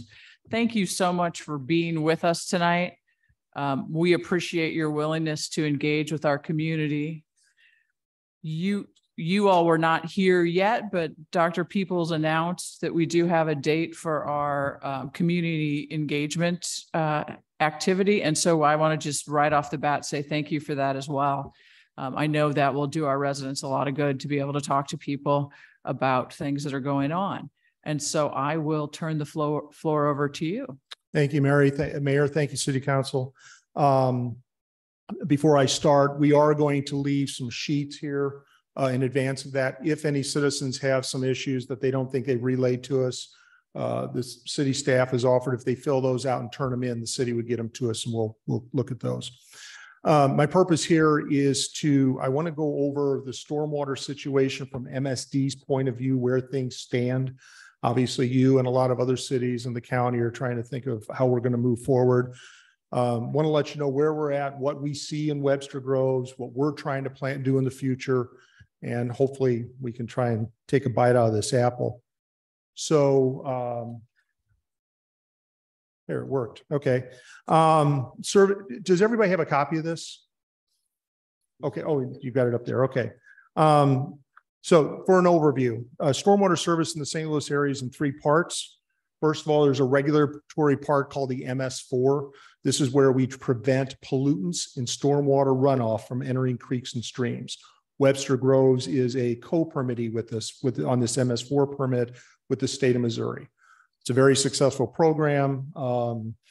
We just got a national award as the best program in the country that I just presented to our Board of Trustees last night.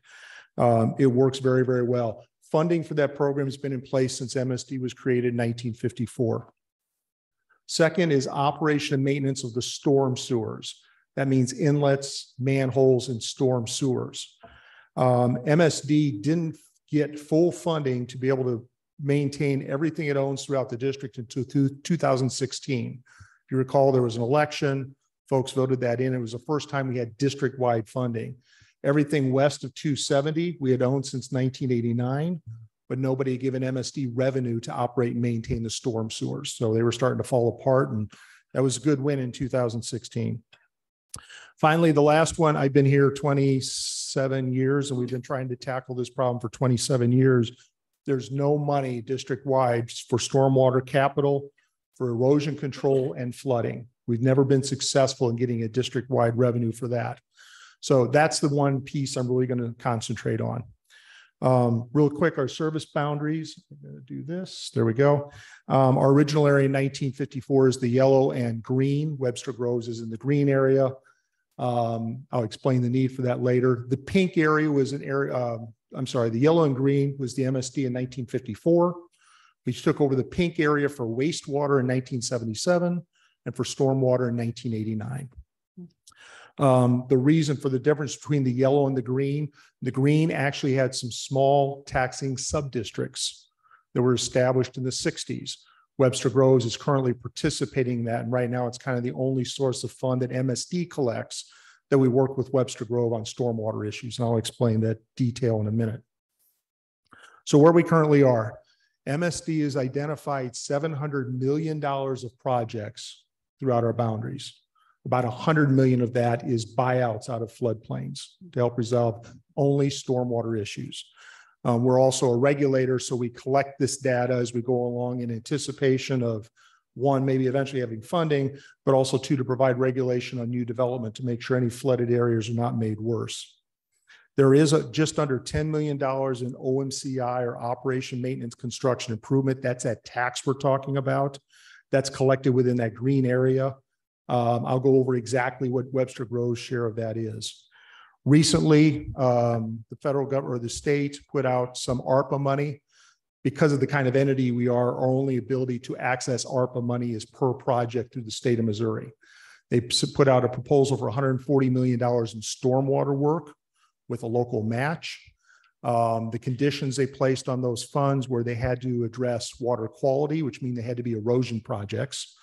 You had a big bump in your proposal if it was an environmental justice area as defined by the state of Missouri. They needed to be shovel ready. And the more match you had, the higher score you got. And the match was between 2% and 20% for a local match. MSD collects no money for this activity. What we did is we went back and we found some operating reserves for our O&M. We stole some money from there, stole some money from the stormwater reserve, emergency reserve. We wanted to be able to have the opportunity to bring some free state dollars in. So we were able to apply for $51 million worth of money from the state with the 7.4 million match. That's currently sitting with the state of Missouri. They're supposed to make a decision on that in November. All of that is primarily in North County and north as you move west because of the parameters the state put on the selection. Erosion projects, environmental justice areas, and we're responding to their call for projects. MSD's next attempt to address stormwater is to put it back on the ballot in April 2024. We've been trying to do this for a long time, especially since I've been here. The state passed state stormwater bonds in 2000. The legislature did. The governor's office, administrations in the past in the state have not been willing to spend more than the 40 million of that. There's another 160 million waiting. They're just not willing to spend that. We tried to put an impervious rate in 2007 and 2008 based on models throughout the country. The Supreme Court found that to be unconstitutional in the state of Missouri, so that fell away. We tried to, in 2019, put in a rate that would generate $30 million a year to address erosion and flooding, and that lost 53-47. So we're gonna keep going at this. We're getting closer each time. We'll see where it goes. I'm sorry, I forgot to click the button. That's the place I was talking about. Really quick, what a proposal would look like. We're in draft right now. We go to our rate commission in March of 2023. But here's kind of our thoughts. Our research shows that people are willing to pay, to get at least half the people to find it acceptable, they're willing to pay $25 a year for these kind of services. That actually generates the $30 million we tried in 2019. That number hasn't changed much. Again, in 2019, we lost 53-47, which showed our research was probably pretty darn close. That's real close to the midpoint. I'm going to go over the proposal real quick, the revenue, how we're planning on spending it, and implementation. The plan right now is to use a property tax of 7.5% or $25 per year for the average property, and have a property tax for residential properties. For all the properties that are not residential, we're going to do it based on an impervious area method. Measure the amount of area on their properties that don't allow water to soak in. It hits the ground, runs off. Roofs, concrete, those types of things. They will be done proportionately, so there's equity between the residential customers and the non-resident and parking lots. Yes, I'm sorry. Yeah, that's the biggest one. And non-residential customers together. In other words, the same proposals to generate another 30 million. You think about it, if we've been successful in 2019, we'd have 1.1 or $110 million worth of work. We'd be heading towards that. We're going to try it again. The way we're planning on doing the expenditures, we're going to put together a bunch of things that have proven successful out of the OMCI program, as well as responding to some direction, mandates, and advantages from the federal government. So of the money we collect, 60% of it, MSD is going to use its benefit cost analysis to do the projects that have the highest priority throughout the entire district. 30% of the grants are going to be stay as municipal grants. So 30% of what we collect will go back to municipalities as long as they give us a stormwater related issue. Buyouts would count as a stormwater related issue. And that's an annual grant, and Webster Groves currently participates in that. That's available for any stormwater issue that you believe is important. And then also there's 10% that's going to be identified for capital work just in the environmental justice areas as defined by the state of Missouri, North County, a little further to the west. There's some places in South City and South County that justify for that. We want to keep that there. It's something that's a guidance that's given to us through EPA anyway. And also having a dedicated fund is going to make us much more eligible for a lot of this federal dollars that flow through the state, especially those that are designated for environmental justice areas. We want to be able to place it. We'll be able to get those projects done there and release monies for other part of the district. Implementation, again, there would be an election in April 2024. If that's successful, we would start the impervious charge to the non-residential customers in 2025. Turn off the OMCI taxes that your folks are paying for right now after the calendar year 2024, and then charge the new property tax, the 7.5 cent tax in 2025. For Webster Groves, for your residential customers, that's basically no change. It's kind of a wash. It's just the component that goes in for us to be able to put a district-wide rate in place. Now, everything I gave you was before July 26. That doesn't include the floods over the summer. So I was going to explain what a 500-year flood is and what does that mean? I think you had a pretty good explanation earlier. From data from the last 150 years, that means a storm that's supposed to have a 0.2% chance of happening in any given year. I don't know that that means anything anymore, other than it does give us a sense of the size of rain. So this is a picture of what it looked like through our area on July 26th. That purple area is a 500-year storm. You can see it covered just about everything, went through and just kind of flooded everybody. I hate to think of us as being happy it came through. When it went through St. Charles, it was either going slower or dropping more water. It was a 1,000-year storm, even more infrequent. It was really a big one that came through, and it kind of soaked everybody. Following that, this storm happened 2 days later. That pink area is a 100-year storm. So it was pretty much North St. Louis City, that got hit with an extra one. However, any place it rained was a problem, because obviously the ground was completely saturated from that big storm that happened 2 days before. Finally, this is one that only a few people remember, August 4th. I live in Glendale, so I'm in that little green band between the two purple bands, same way as you are. Those are some more 500-year storms. South County got hit for the first time in this storm series, and another one that was up along Manchester Road and 40 in Mid-County. So with those storms, a lot more people have been wakened to the idea, hey, there's a problem here. There's folks who got flooded this time who've never been flooded before. So I will just, in general, our plan is to somehow keep everybody's memory on this for the next 18 months so we can get a good election in April. And in general, while we need to take care of the areas, this is one thing, just so you know, MSD is going to be thinking about. There's going to be a lot of people who have first experienced flooding. It's going to say, when are you going to get to my project? We have $700 million of work of folks who are suffering from stormwater issues before this storm ever happened. You've heard instances here of repeat flooding, and for instance, the Deer Creek watershed. I know you've got Shady Grove Creek. That area's got some of the same issues. So that's where we're planning on going. Specific to Webster Groves, and I'm going to happen to tag on to some of the issues brought up earlier. We're getting to the point that one of the biggest emphasis, we think, is to quit playing around with this, which we've done in the past. We've tried to engineer our way out of things.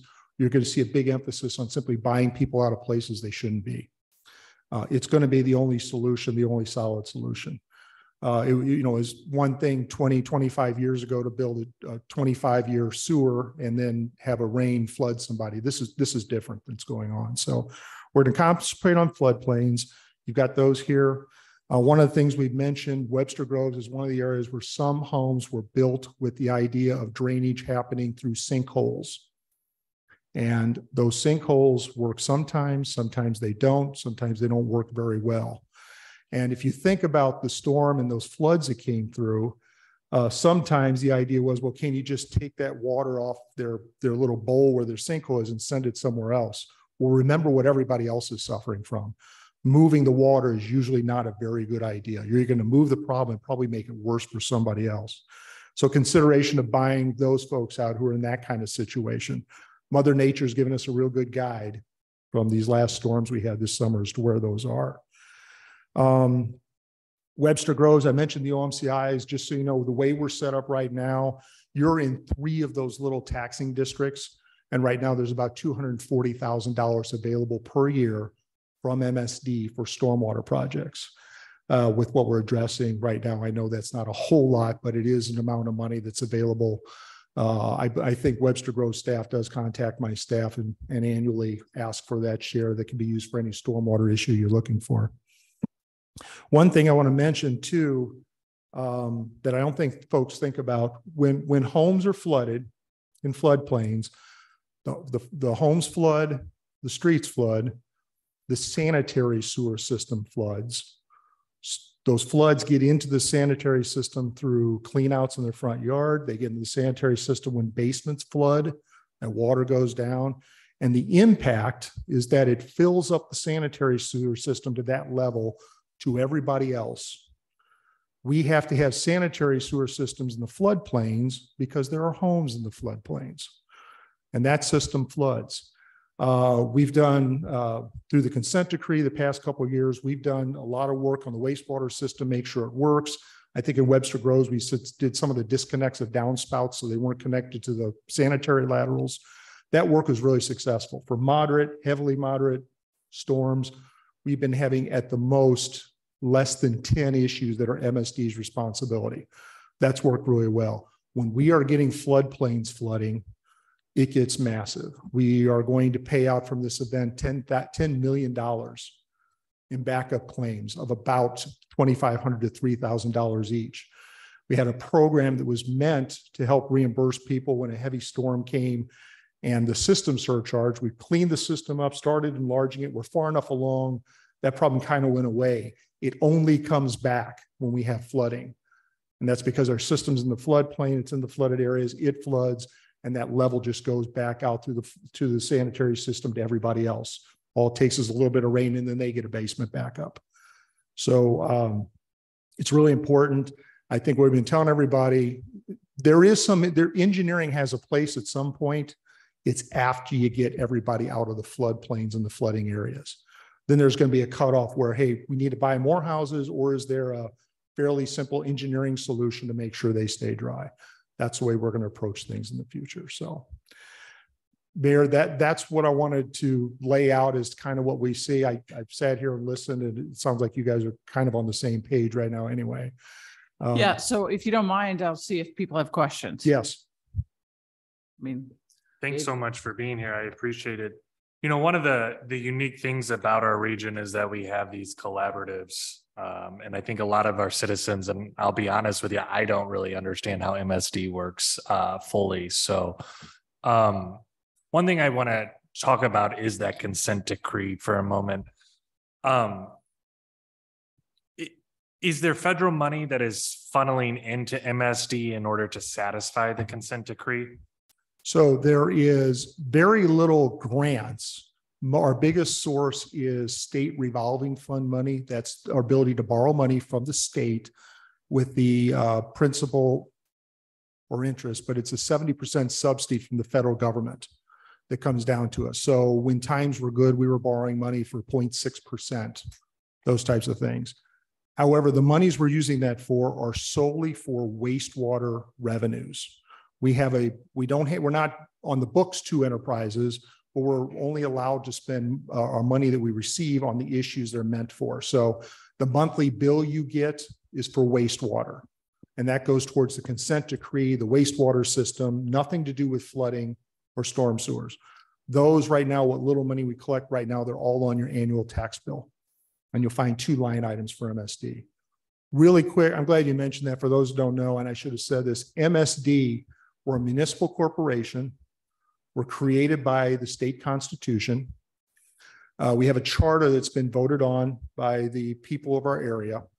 Our charter when in conflict with state statute, governs over state statute. It doesn't happen very often, but there are some places that exist. But we have a very narrow focus. There's a very narrow lane that we're supposed to stay in, and a task that was given to us by the people when we were created in 1954 to address these two issues of wastewater and stormwater. Our governance is, my boss is 6 trustees. 3 are appointed by the mayor of the city of St. Louis, 3 by the county executive of St. Louis County. But they're not removed. So if the mayor changes, the county executive changes, they stay. They take a job very seriously.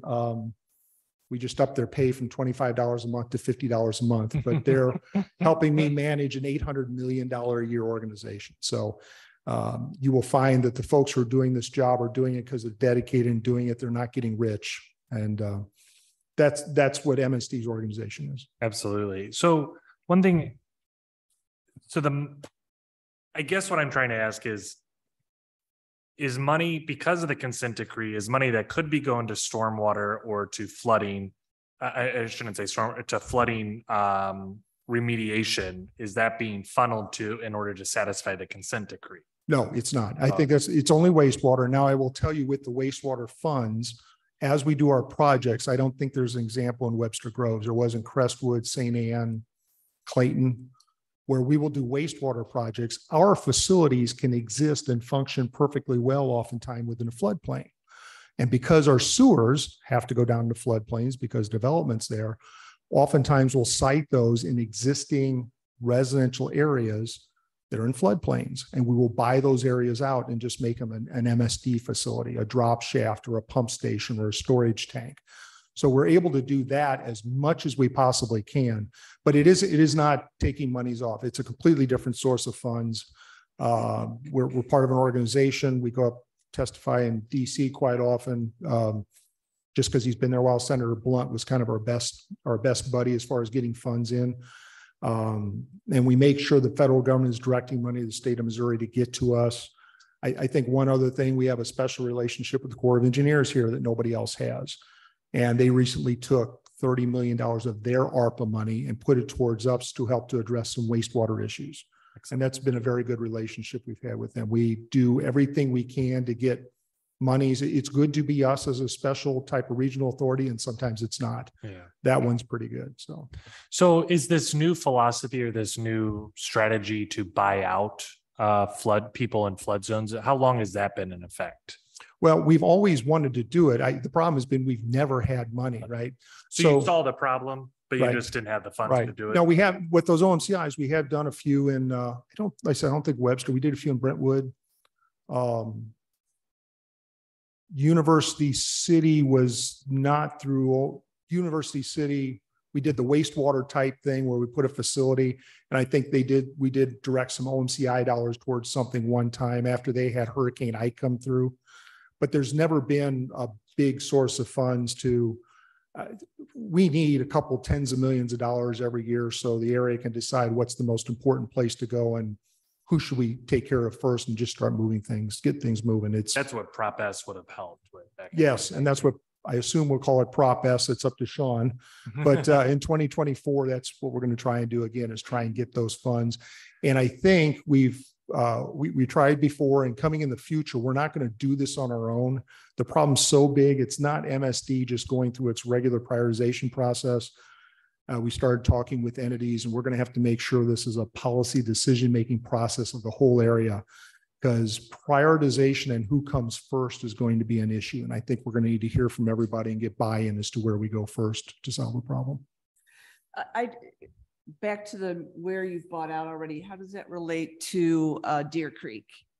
Would you say the Brentwood were due to Deer Creek? So Brentwood was due to, I think that's Black Creek there. It's a branch of Deer Creek. The rest of that creek, I think you guys have heard of Brentwood Bound. Brentwood spending $50 million to try and lower the floodplain by 18 inches. And to create some development opportunities. So they got 50 million of their own money going towards that. And I don't think there's any kind of federal grants. But for the stormwater side, there were a few in Brentwood with that OMCI. I don't think we've ever, like I said, we've never done anything in Webster.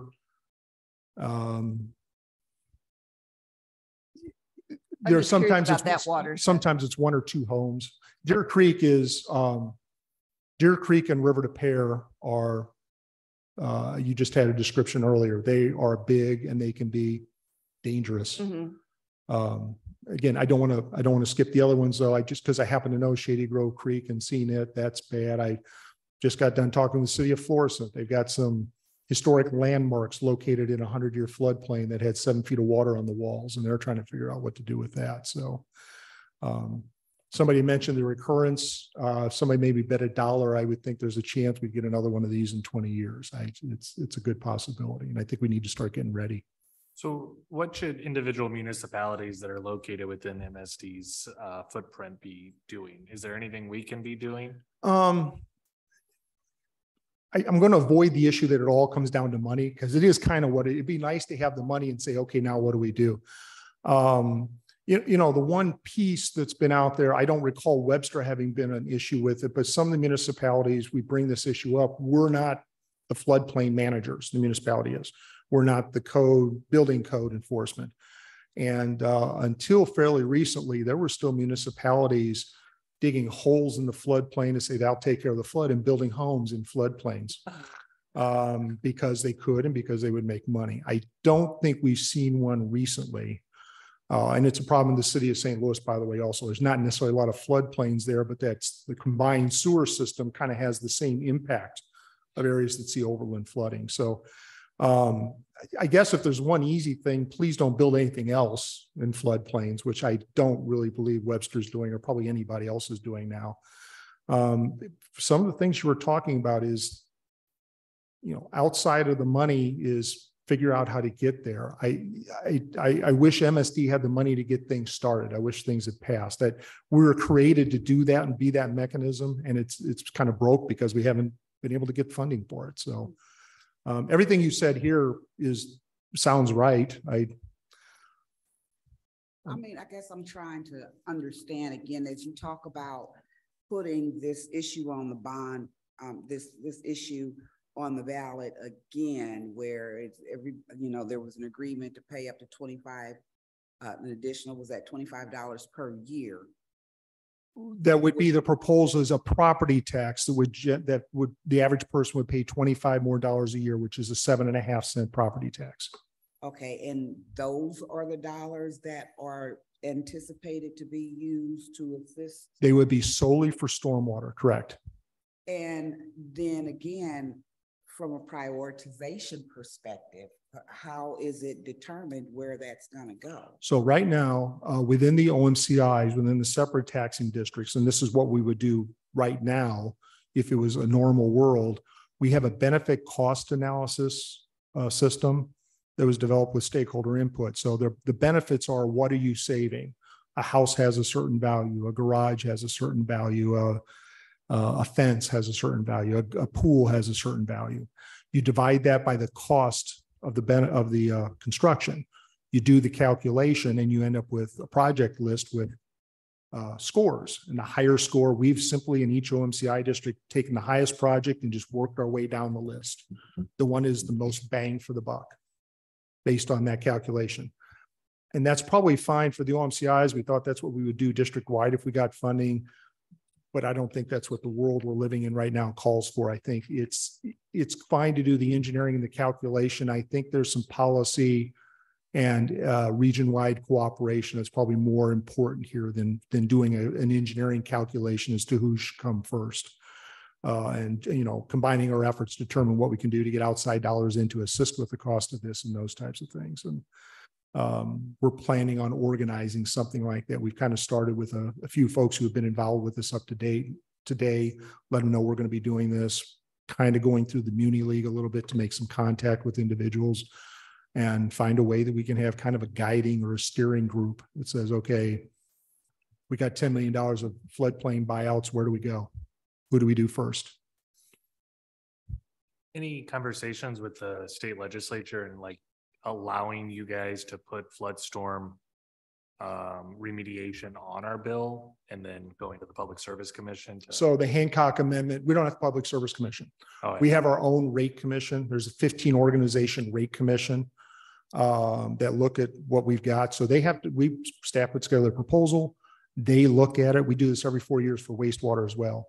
They look at it, make comments, goes to our board. Our board decides what to accept.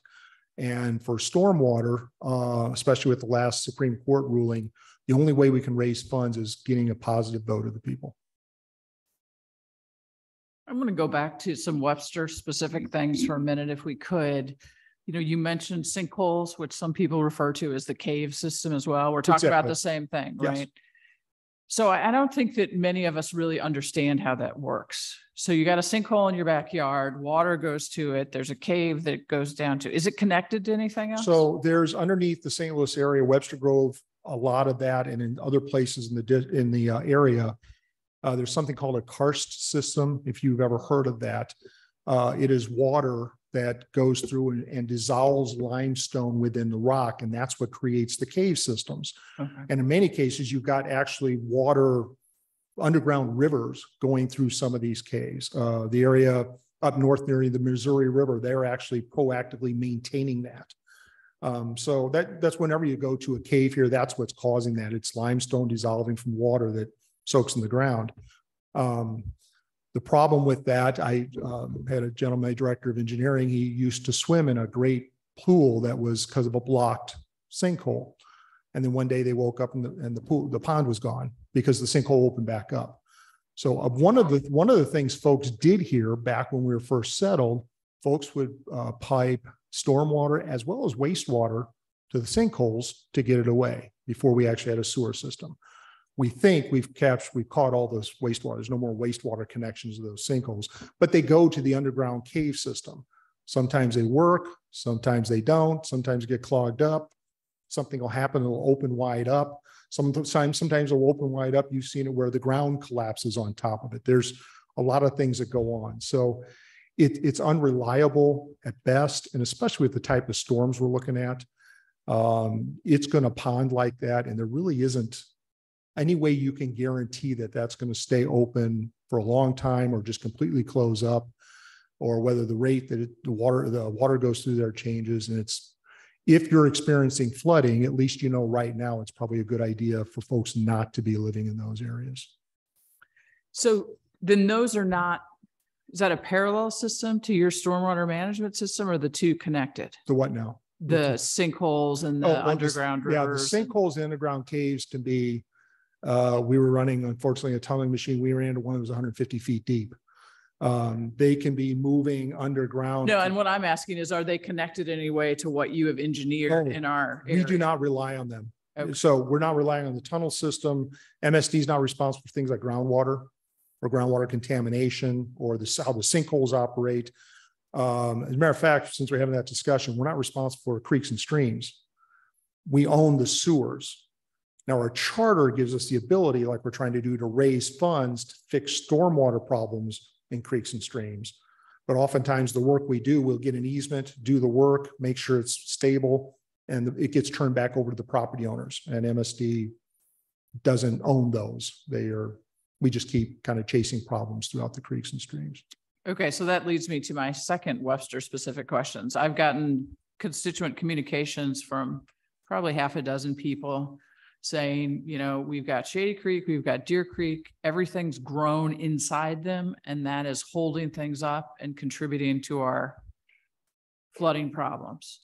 First of all, does that make sense to you? And second of all, whose responsibility is it if it would be beneficial for us to clear some of that out? So the creeks and streams in Webster Groves probably are either owned by a existing or defunct subdivision set of trustees, depending on how it was developed. Oftentimes, even River to Pear and University City, the property lines go down to the middle of River to Pear, and they may do that here as well. So they may actually be their properties. You want to be careful. It is not trees growing and vegetation growing in a creek that's causing flooding. That's really not what happens. Deadfall, it's a good thing to remove. You got to be very careful if you want to kind of open that up a little bit, because the thing you don't want to do is kill the vegetation on the banks, because then it's going to start eroding and taking away yards. And there is actually, depending on how far you go, if you do too much, you'll fall under MDNR regulations. You could fall under the Corps of Engineers. It's not just MSD. I would think natural growth is probably not the thing, unless you wanted to trim something like you would trim a bush in your yard. That's probably okay, but don't start cutting trees off at the base. That is not going to increase the capacity of that creek at all to make much difference, especially with the types of storms we're talking about. Okay. I know that's an issue we hear a lot from folks that, hey, why is this going on? The one thing we did add in our service in 2016 was large deadfall trees or blockages at crossroad culverts and bridges. We've got the equipment that if you find one of those, you let us know and we'll come remove it, and that'll make sure the creek stays open. Okay. Another theory that I hear from constituents is we just need to make the capacity of everything bigger. Is that a solution? I mean, I've set aside the money part. Yeah. Okay. Will you explain to me why it's not? No. So the sewers we have built now throughout the country, somewhere in the neighborhood of a 15 to 25 year storm, only because we're talking about the type of rainstorms we have. The idea of trying to tear up the entire area and try and put sewers in, one thing is it's cost prohibitive. You're just never going to be able to do it. The other part is you're expressing stormwater much faster to some kind of receiving stream that is also sized appropriately. So if you start throwing a bunch of water in there, you're also going to start causing problems in the creeks and streams through erosion, flooding, those types of things. The way we got it set up now, the way the systems are set up, for the most part, they're pretty much matched up with the receiving streams, especially the smaller ones, so that you don't overburden those.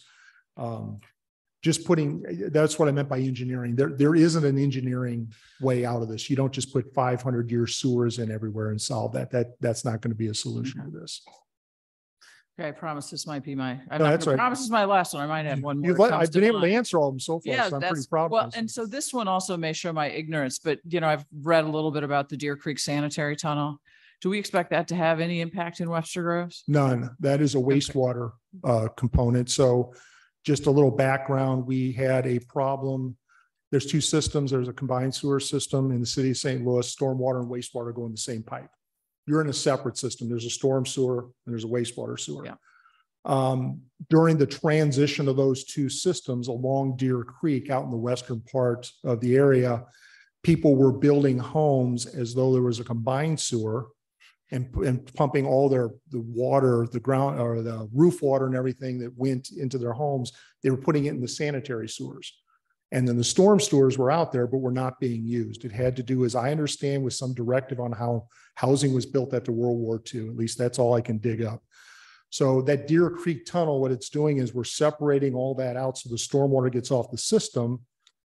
And so we're kind of making it not a combined system, and we're building a Deer Creek tunnel so we can get all the wastewater down to the interceptor in River de Pear so we can treat it and keep it from discharging raw sewage out into Deer Creek during wet weather. And that's the purpose. None of our tunnels, because I have heard this also, none of our tunnels are going to stop flooding. They're all meant to keep wastewater from discharging to creeks and streams during wet weather. So just to piggyback off the mayor really quick, in regards to, are we building too dense in this region in the aspect of, are we creating, I know that it's like by building, you're creating less pervious ground, but is it also that we're just building too dense, and is that creating flooding? Well, I don't know that we're building, I think we built. There were probably ways, if you thought about it, to build, to take this into account. Don't build into floodplains. Don't build way away from floodplains. You guys have rules and requirements now to offset from creeks, right? And your building codes. That allows green space. It lets the water stop. It lets it slow down. It doesn't fly into the creek and cause floods. That's not something most folks in the country were thinking about. We're thinking about it one time, and we're kind of doing it remedially. I think probably the starting point, everybody can do it different, is, and I said this before, Mother Nature gave you a good point of reference over the summer, and it hit a lot of the area in exactly the same way. I would use that as a good guide to say, okay, if we're going to do something in the future, let's be 3 feet above whatever happened in July of 2022. And be careful. The current restrictions MSD has for if you do development, if you put a small subdivision in, we're requiring detention and green infrastructure and everything so that unless something massive happens, everything that runs off there looks like it did before it was developed. So we're pretty sophisticated at that now. We have been for about 15 years. So we won't do anything new. I think it's the remediation of the stuff that comes back around that we got to pay attention to. But there are some mistakes that were made that just simply have to be reversed. And I think that's probably what the whole area has got to address. Thank you. Other questions? So I will say thank you very much. And I will definitely encourage, and I know we'll do some social media and some announcements to encourage residents to participate on the 20th. And we are grateful for your willingness to come back and talk to residents directly. So thank you so much for being here and for the partnership. Thank you. If something comes up, please contact us. Again, a reminder, we do have sheets here. If somebody's got some questions, I know the city's offered, they'll send us any comments anybody has. All right. Very much. Okay, thank Thanks you. again. Thank you. All right. Councilmember Franklin, would you call for the first and second reading of bill number 9200? Yes, Mayor, I'd like to call for the first and second reading of bill number 9200. Second. Thank you. Bill 9200, first reading. An ordinance authorizing and directing the Missouri American Water Company to remove one fire hydrant located at the rear of 2819 Breckenridge Industrial Court in the city of Webster Groves, Missouri. Are there questions or comments? We'll have the second reading then, please. Bill 9200, second reading. An ordinance authorizing and directing the Missouri American Water Company to remove one fire hydrant located at the rear of 2819 Breckenridge Industrial Court in the city of Webster Groves, Missouri. All right, Councilmember Smith, would you call for the first and second reading of bill 9201? Yes, Mayor, I'd like to call for the first and second reading of bill number 9201. Second. Bill 9201, first reading. An ordinance repealing ordinance number 9190 to remove the subdivision approval for 3 lots at 820 Marshall Avenue and 828 Marshall Avenue and returning the property to 2 lots. Are there questions or comments? All right, second reading, please. Bill 9201, second reading. An ordinance repealing ordinance number 9190 to remove the subdivision approval for 3 lots at 820 Marshall Avenue and 828 Marshall Avenue and returning the property to 2 lots. All right, Councilmember Richardson, would you call for the approval of the consent agenda, please? Yes, Mayor, I'd like to call for the approval of the consent agenda. Second. Councilmember Smith, Yes. Councilmember Alexander, Yes. Councilmember Richardson, Yes. Councilmember Hickson Shepherd, Yes. Mayor Arnold, Yes. Councilmember Bliss, Yes. Councilmember Franklin. Yes. All right, we have made appointments to boards and commissions. Mike Pincus to the Business Development Commission, Kevin Sombart to Police Community Engagement Board, Chris Redford to Traffic Advisory Board, and myself as liaison to the Charter Review Advisory Board. I believe we do have an executive closed session. Attorney-client privilege? Yes, ma'am. Number 1, section 1. Yes, Mayor, I'd like to call for executive closed session for attorney-client privilege communications, Missouri Statute 610.021, open friends 1, close friends. Second. Councilmember Alexander, Yes. Councilmember Richardson, Yes. Councilmember Hickson Shepherd, Yes. Mayor Arnold, Yes. Councilmember Bliss, Yes. Councilmember Franklin, Yes. Councilmember Smith. Yes. All right, thank you all for being with us. We're going to go into closed session now.